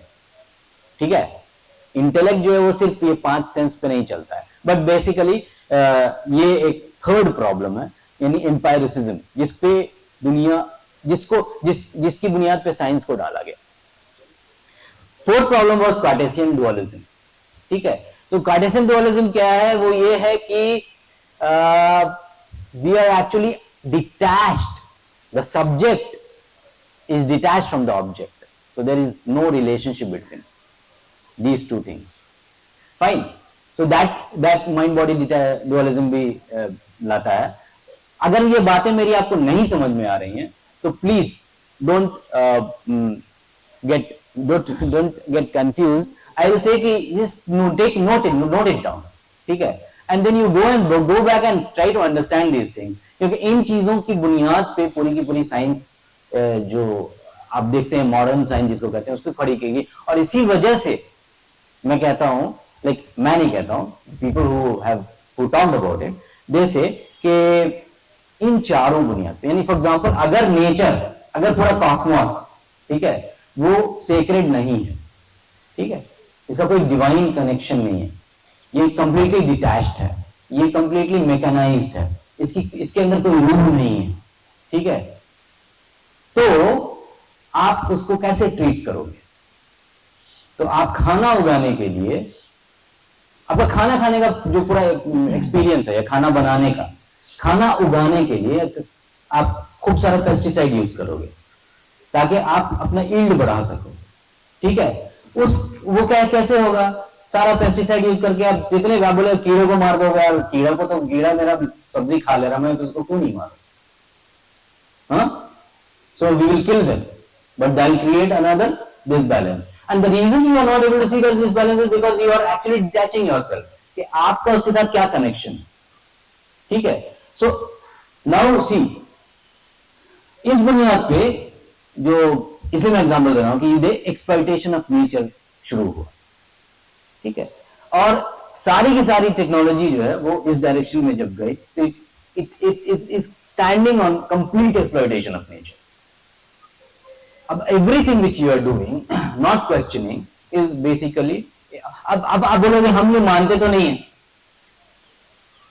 हम ये मानते तो नहीं है, लेकिन ऐसा है, ऐसा आप करते हो, ऐसा आप करने के लिए राजी, तो इसका मतलब कहीं ना कहीं आप इस बात को मानते भी, अनकॉन्शियस लेवल पे मानते हो, सबकॉन्शियस लेवल पे मानते हो, लेकिन मानते हो.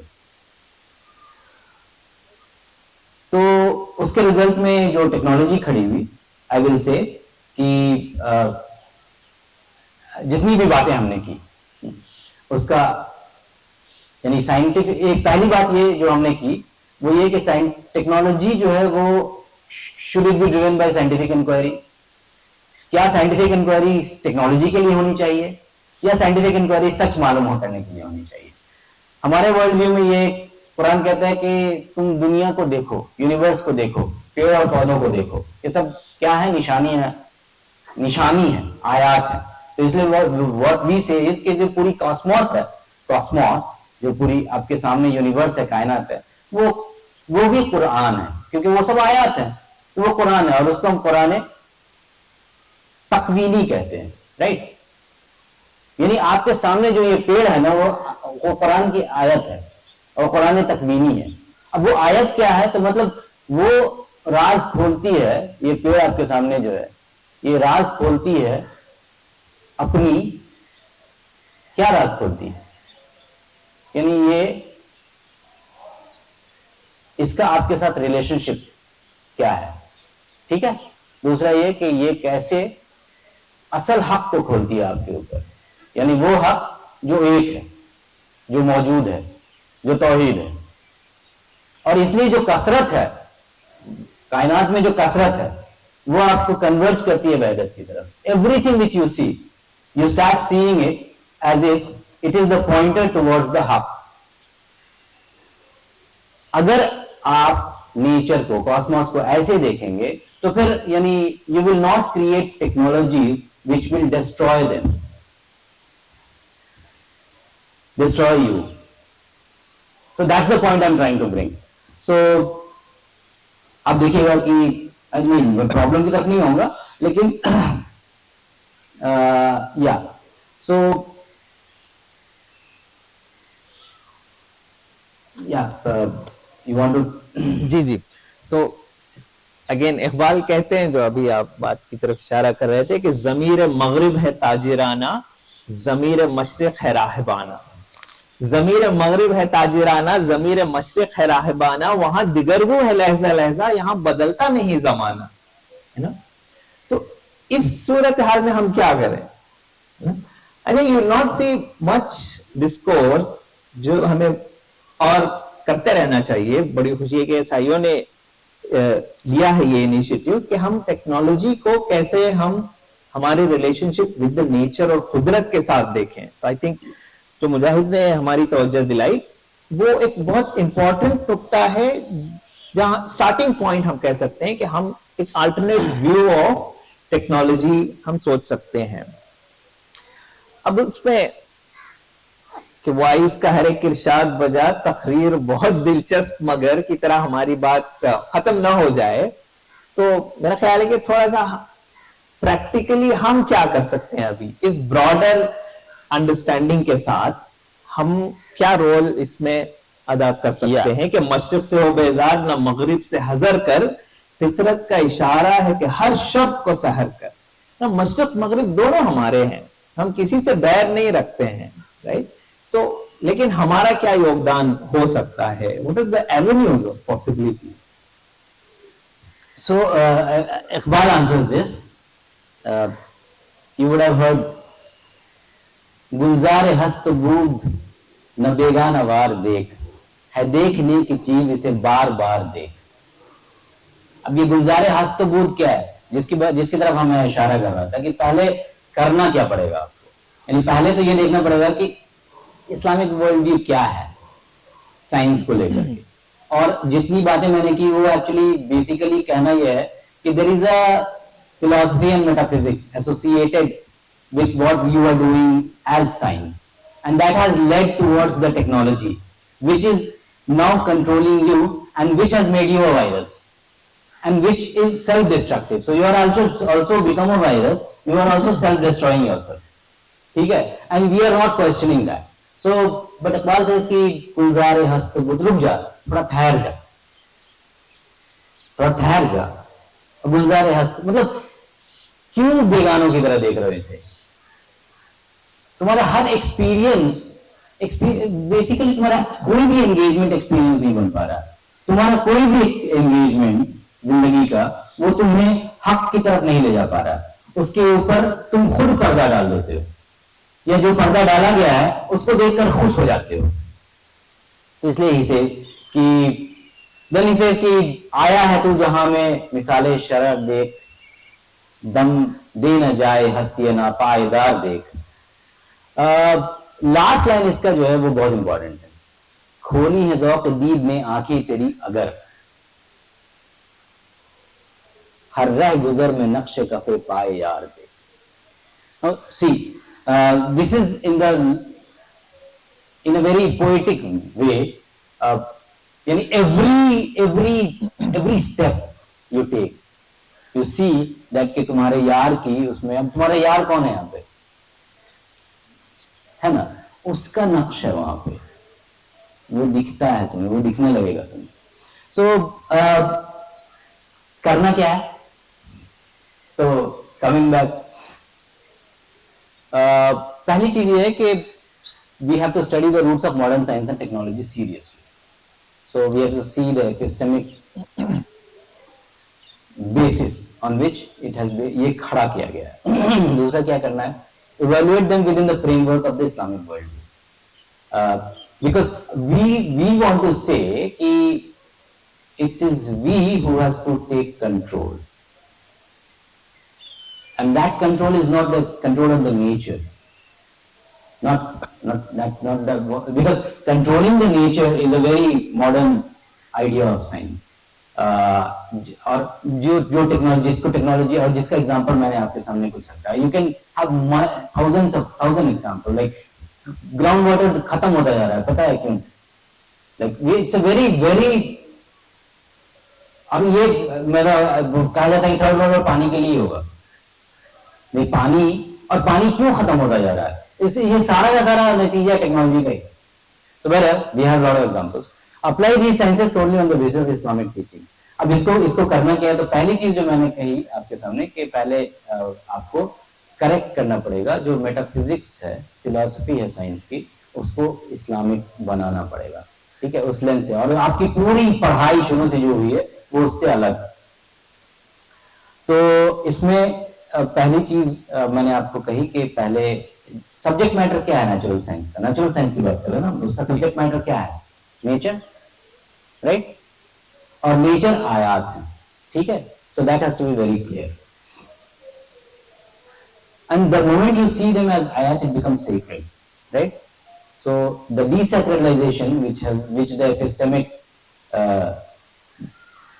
modern science, the metaphysics it carries has done, you have to bring that, you have to sacralize it, sacred देखना पड़ेगा आपको उसको, डिवाइन मैनिफेस्टेशन की तरह देखना पड़ेगा आपको उसको, तब आपका उसके साथ जो कनेक्शन बनेगा वो कनेक्शन ऐसा होगा कि वो अपनी हकीकत आप पे खोलेगा। इसलिए Heidegger was a great philosopher who also says this, technology को again he also divides it into modern and traditional, pre-modern or traditional, and he says कि technology असल में and even like people like those people who are claimed to be traditionalists, they also say this कि there is an art associated with it, it's not like art is dissociated। अब art को कैसे आप देखते हो, ठीक है, तो फॉर एग्जाम्पल अगर आप कुछ घर बनाओगे तो उसकी एस्थेटिक्स जो होगी वो भी टेक्नोलॉजी, उसको भी टेक्नोलॉजी ही माना जाएगा, लेकिन आप पे वो खोलेगी हकीकत। यानी अगर आप हाथ से कोई चीज बनाते हो,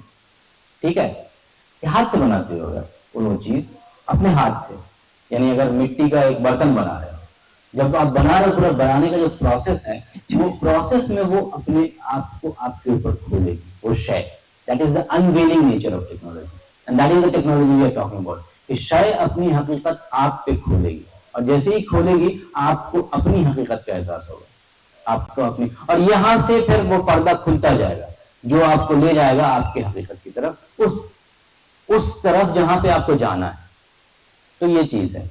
दूसरी चीज अगेन मतलब कि रियलिटी ऑफ थिंग्स, जैसे जो मॉडर्न साइंस है वो कहता है कि भाई जो दिखता है वही हकीकत है, ठीक है, जो आपका 5 सेंस परसीव करता है बस वही हकीकत है। लेकिन हम ये मानते हैं कि it is more than how it appears, ठीक है, it is more than how it appears. That's why we say कि अल्लाहुम्मा अरिनी हकीकतुम अशिया कमा है, यानी हकीकत, चीजों की हकीकत ऐसा दिखा जैसा कि वो है, तो वो उससे ज्यादा है जैसे जितना दिखता है आपको वो देखना पड़ेगा, आपको वो सीखना पड़ेगा।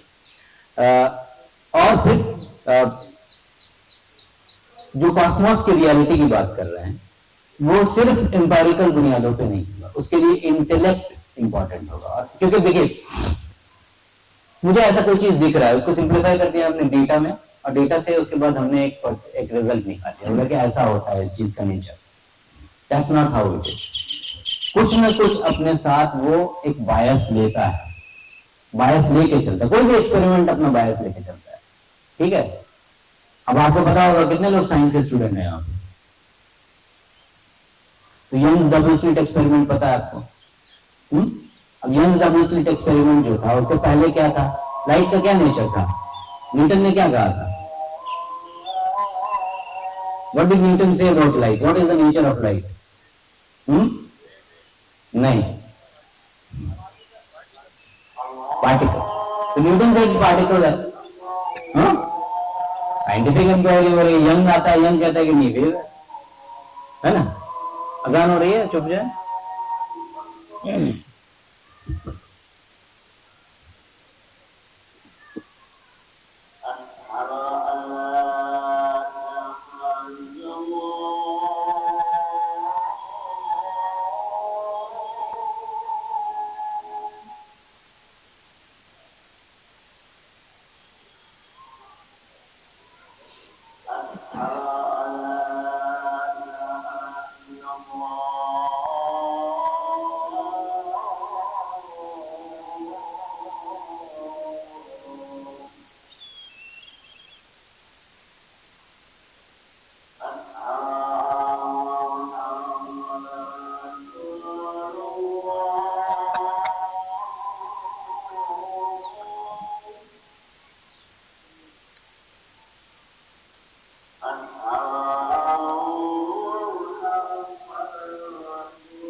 तो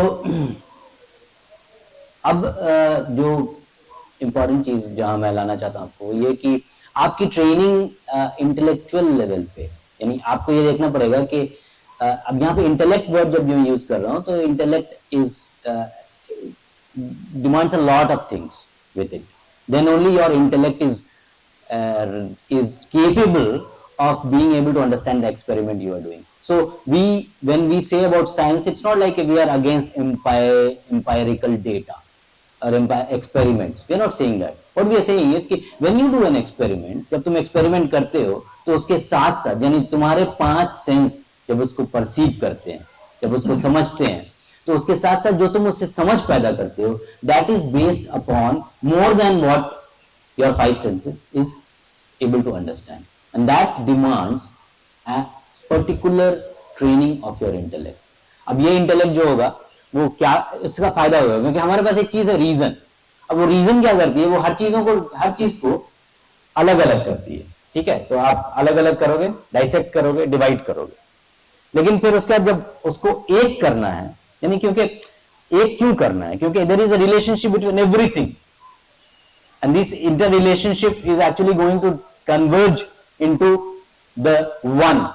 सो कसरत तो आपको वहदत की तरफ ले जाएगी जब आपका इंटेलेक्ट उस तरीके उसके लिए केपेबल होगा। अब इसको अक्ल कहते हैं, ठीक है, इसको अक्ल कहते हैं, और इसकी प्रॉपर ट्रेनिंग हमारे ट्रेडिशन में होती थी, ठीक है। अब इसके लिए language is an important thing, language is very important. अब लैंग्वेज का ये मतलब नहीं है कि अंग्रेजी पढ़ लिया तो आपको लैंग्वेज आ गया। देयर इज एन आइडिया कि भाई अभी अंग्रेजी लैंग्वेज जबान की क्या हालत है, क्या सच में उसके अंदर वो सारे वोकैबुलरी या उस तरह का वो लैंग्वेज है जो आप पे को सच में हकीकत की तरफ ले जा सके, उसके अंदर है capability. So again I am saying कि इसके साथ साथ फॉर एग्जांपल आई से कि आपका लॉजिक का ट्रेनिंग होना चाहिए, ठीक है। So there are lot of things, for example theology की ट्रेनिंग होनी चाहिए, how to actually understand. So then you will see कि भाई जो मैं समझ रहा हूं उसमें क्या क्या चीजें हैं जो मेरी बायसेस हैं, ठीक है, कौन कौन सी चीजें हैं जो मैं बैगेज लेकर के आया, ठीक है, और कुछ चीजें ऐसी हैं जिसको मैं मानता हूं। फिर आप समझ पाओगे कि जैसे मैंने कहा ना कि आप देखते जाओ पूरा का पूरा जो जर्नी है साइंटिफिक पूरे इंक्वायरी का, उसमें कभी किसी चीज को सच मान लिया गया, हाँ, फिर उसके बाद उसको कहा गया कि नहीं ये तो गड़बड़ हो गया। वो उसकी वजह क्या थी? इवन डीएनए का जो स्ट्रक्चर है उसके बारे में अगर पूरी कहानी उसकी पढ़िएगा, इसलिए साइंस जब पढ़ता है आदमी तो हिस्ट्री ऑफ साइंस बहुत जरूरी है उसके लिए। हिस्ट्री ऑफ साइंस देखिएगा अगर, इसलिए हर कोई ये कहेगा फिलॉसफी ऑफ साइंस को रिजेक्ट नहीं कर सकते, कोई ना कोई फिलॉसफी आप मानते हो, उसको क्वेश्चन नहीं करते हो।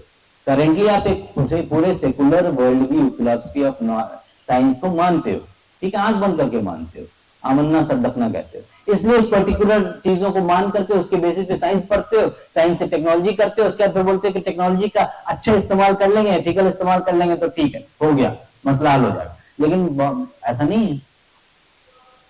Even you will start questioning कि जब तुम कोई भी टेक्नोलॉजी यूज करते हो उसके वो क्या वैल्यू लेडन नहीं है, वो न्यूट्रल है क्या? So you will start questioning this, it is based upon this कि देन यू विल अंडरस्टैंड कि एक्सपेरिमेंट क्या होता है, एक्सपेरिमेंट से हमें क्या फायदा होता है, और फिर उसके बाद you will take a direction कि साइंस का डायरेक्शन क्या होगा। और उसके बाद मैं मतलब कि there are lot of things, we don't have much time, but I will say कि हर चीज जिसको आप स्टडी कर रहे हो, ठीक है, उसका वो it is under a particular hierarchy, ठीक है, जिसको आप हायरार्की ऑफ बीइंग कहते हो, और उस हायरार्की को समझना बहुत इंपॉर्टेंट है। अगर उस क्योंकि अगर जैसे ही हर चीज को डिटैच कर देते हो उस हायरार्की को लूज करते हो आप, और जब उसको लूज करते हो तो फिर आप कसरत जो है ना वो डिटैच देखते हो, तो इसलिए कोई डिवाइन कनेक्शन नहीं देख पाते हो। तो डिवाइन कनेक्शन नहीं देख पाते हो तो आप पे वो हक खोल नहीं पाता है, और फिर उसके बाद आप कुछ भी करोगे उसके साथ, you will exploit it, you will control it, you will exploit it, and bacon says that कि एक्चुअली इट वाज हमारा जो मॉडर्न साइंस का परसू इसीलिए कि हम कंट्रोल करें नेचर को, और फिर उसके बाद जो है वो हम अपने यानी complete material pursuit of happiness जो है उसको हम यानी खुदा से हम लड़ेंगे, विल फाइट विद गॉड। खुदा ने जो जन्नत बनाई है मुझे उसकी कोई जरूरत नहीं, हम दुनिया में वो जन्नत बनाएंगे, बेसिकली इस तरह का आर्ग्यूमेंट होता है वो। तो नाउ ये चीज के हम इस चीज को मानते हैं कि there is what we call a scientific realism, ठीक है, कि हकीकत है और हकीकत तक इंसान का अक्ल पहुंच सकता है, हम इस बात को मानते हैं, ठीक है, बट उसको सिर्फ वो एम्पायरिसिज्म में अगर फंस जाएगा तो वो सब्जेक्टिविज्म की तरफ जाएगा, वो कांट के इस बात को मान लेगा इंसान जो है वो आप तक नहीं पहुंच सकता है।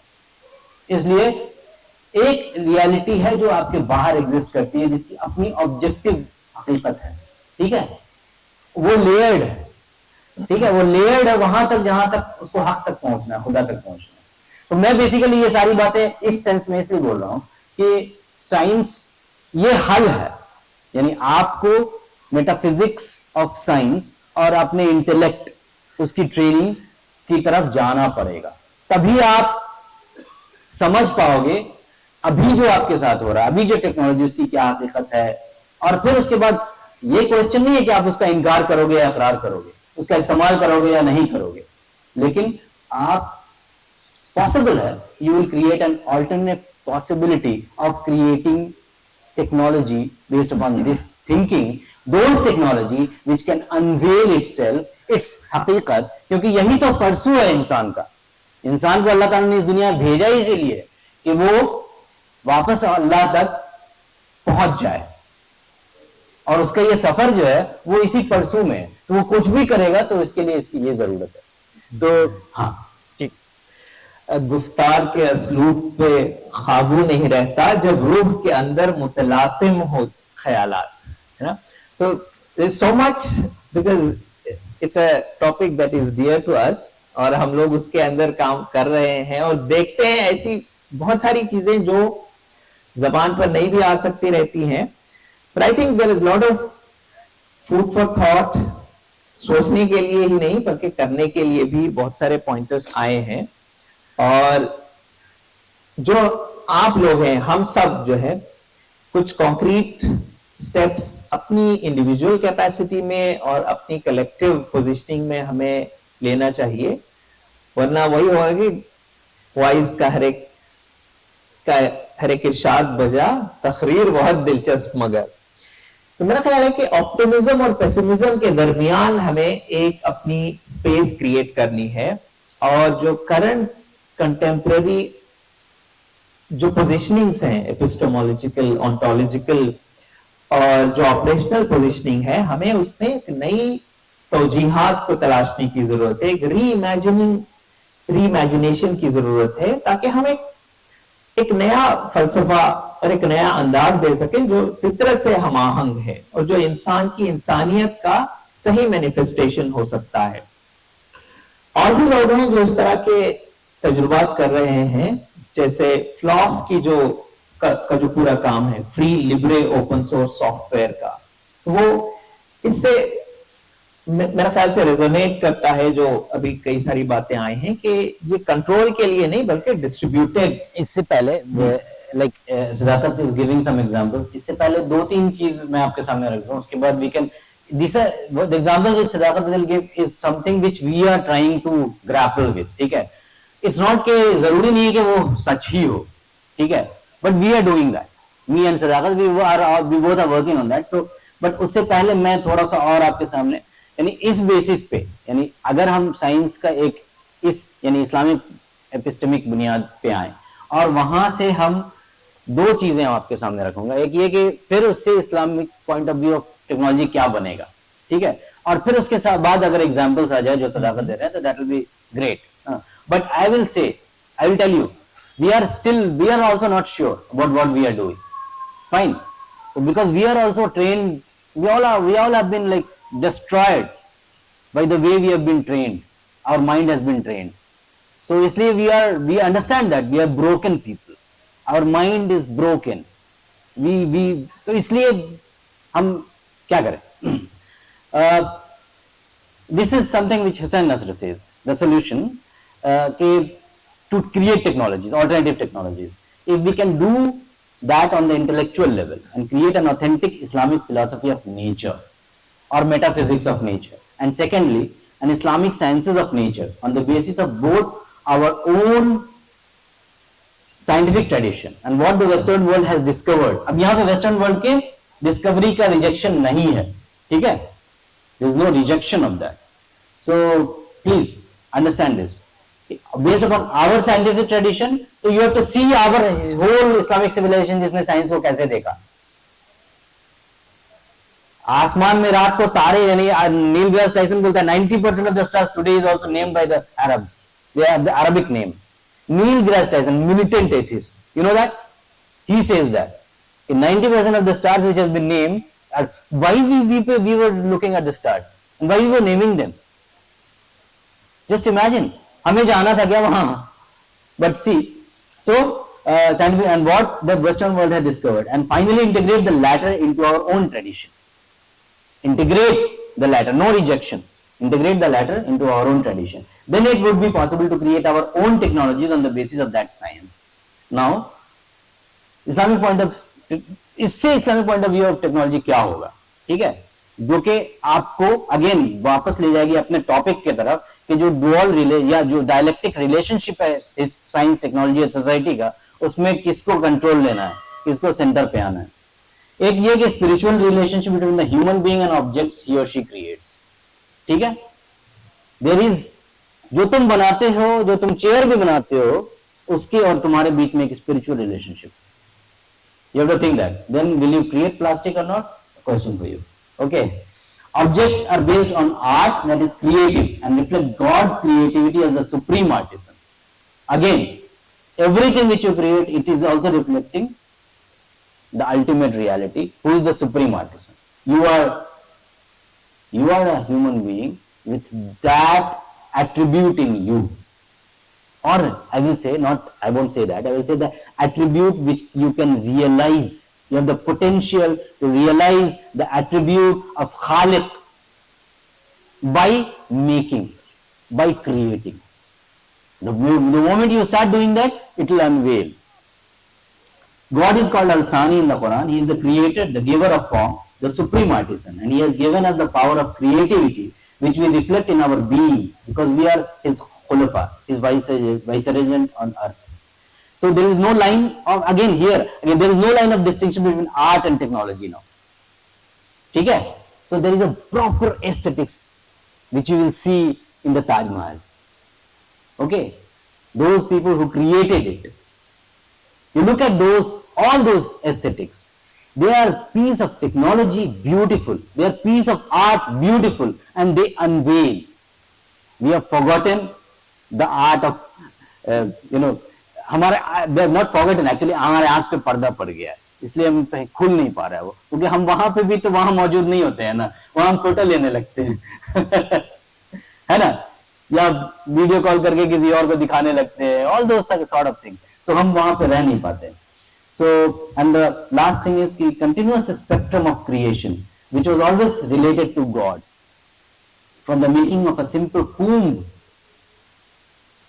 कूम, कंगी, ठीक है, एनीथिंग यू विल से, जो कंघी आप बनाते थे वो भी, और उसके साथ जो भी चीज बना रहे थे आप, जो भी बनाते थे वो जब बनाने का पूरे प्रोसेस हम तो भूल चुके हैं, क्योंकि हम तो खाना जोमेटो से ऑर्डर करते हैं, तो खाना बनाने का भी एक्सपीरियंस, हमारे लिए खाना, अच्छा खाना का मतलब बाहर जाके खाना होता है. ठीक है, इतना डिह्यूमनाइज हो चुके हैं हम कि अच्छा खाना का मतलब ये होता था कि घर पे बैठ करके लोग मिल करके खाना बनाए और बैठ करके खाएं. That was the idea of a good खाना. The whole process it unveils. वहां पे खुलता था, यानी that also becomes an art and technology in itself which unveils. I'm saying every dimension of your life. So the composition of Sufi poetry and everything in between, everything was related to God and reflected his quality as the supreme artisan on the human plane. So इस basis पे जो Islamic ethics और modern, ये होगा Islamic point of view of technology which unveils. ठीक है, concern for environment, अमाना and खिलाफा, focus, attention, awareness, that is तकवा, no distraction, worshipping modern technology, God, like can't live without it, like we do that, right? We can't live without modern. So are we worship, we have to question this, कि question की क्या ये technology materialist है, क्या ये consumerist है, ये क्या ये हमारा अटेंशन और डिस्ट्रैक्शन ले लेता है. जैसे कि फॉर एग्जांपल अभी जो टेक्नोलॉजी वो ओपेक होता जा रहा है, व्यू से कि बच्चों को कोडिंग सीखना चाहिए, ठीक है, so that is pointed out because he is saying कि जो ओपेसिटी है वो खत्म ना हो, लेकिन टेक्नोलॉजी को इतना ओपेक कर दिया गया कि आपको कुछ पता ही नहीं अंदर क्या है, और हर चीज इतना ऐसा होता जा रहा है कि आपको कुछ पता ही नहीं कि क्या है उसके अंदर. तो आप कार नहीं खोल के बना सकते हो, पहले लोग अपना कार खुद खोल के बना सकते थे, ऐसी हर चीज, कुछ भी नहीं, लैपटॉप भी आप खोल के नहीं बना सकते, कुछ भी नहीं, ये भी खराब हो जाएगा तो ये बना नहीं पाओगे. सो that is the level of opacity, that is the level of मतलब अनस्किल्डनेस इनसाइड. कौन सा इंफॉर्मेशन फिर है आपके पास जब आप टेक्नोलॉजी जो है जो आपके हाथ में उसको ही नहीं, उसके बारे में नहीं जानते, वो है क्या? हाँ, capitalism, how do you address that? Because like how do you counter capitalism? By your technology, but the choice of technology you take. Privacy, again, coming from the Islamic ethics, you'll end it, right? Yeah. You can end. No, because you were giving examples. Yeah, okay. Privacy is because आप जानते हो कि Islamic ethics of privacy बहुत important है, right? You all know that. तो इसलिए अगर आप टेक्नोलॉजी को एक्सेस देते हो अपने बेडरूम में झांकने का, तो basically it is very, it's just think ना कि कितना डैमेजिंग है ये, और कितना अनएथिकल और कितना खिलाफ है, इस्लाम के खिलाफ है, पूरे एथिक्स, इस्लामिक एथिक्स के खिलाफ है कि आपके घर में जो टेक्नोलॉजी वो आपके बेडरूम में झांक सकता है, ठीक है, वो देख सकता है, वो सुन सकता है. तो that is the level of, so you have to see कि भाई आप are you giving that access. Fake news, distraction, झूठ, peddling of lies, all these things. Automation क्या आपको लेजी बनाता है या आपको एक्टिव रखता है? As a human being it's very important for you to be active, working, moving your body, all these things. That is what humanizes you. The moment you stop doing that, you are like completely, so there is a lot of, or so is sense mein good health and body and spirit. So these are the basic point which I want to say ki has to be in consideration. Right. Now you can give some examples. Yeah, we can conclude. I think we can conclude on the note that हमें हिस्सा लेना पड़ेगा इसमें. अगर हम कुछ भी इस सिनेरियो में रीइमेजिन करना चाहते हैं तो we have to participate in the design of technology. Otherwise we will be just users, mindless consumers. तो इस तरह के मॉडल्स को हम देखें, खोजें, नए टाइज को फोर्ज करें और रीइमेजिन करें इस सारी चीज को, ताकि हम अपने अंदर एक फुरखानी नजर पैदा कर सकें, फुरखानी कैरेक्टर पैदा कर सकें और फुरखानी हमारा अमल भी हो, ताकि हम टेक्नोलॉजी के साथ या टेक्नोलॉजी के बावजूद हम एक इंसानी जिंदगी को शेप दे सकें और उसका अपने खालिक की और हक की पहचान की जानिब हम बढ़ते रहें. So you were giving some examples, so you can end with some examples. I think basically the participation in the design, which has many examples of free and liberal open source software, hardware, etc. People are creating such new models of open knowledge making, और जो कि reimagine करते हैं. So I think that was the point mainly with the epistemological reimagination that Mujahid has pointed out. तो बहुत बहुत शुक्रिया.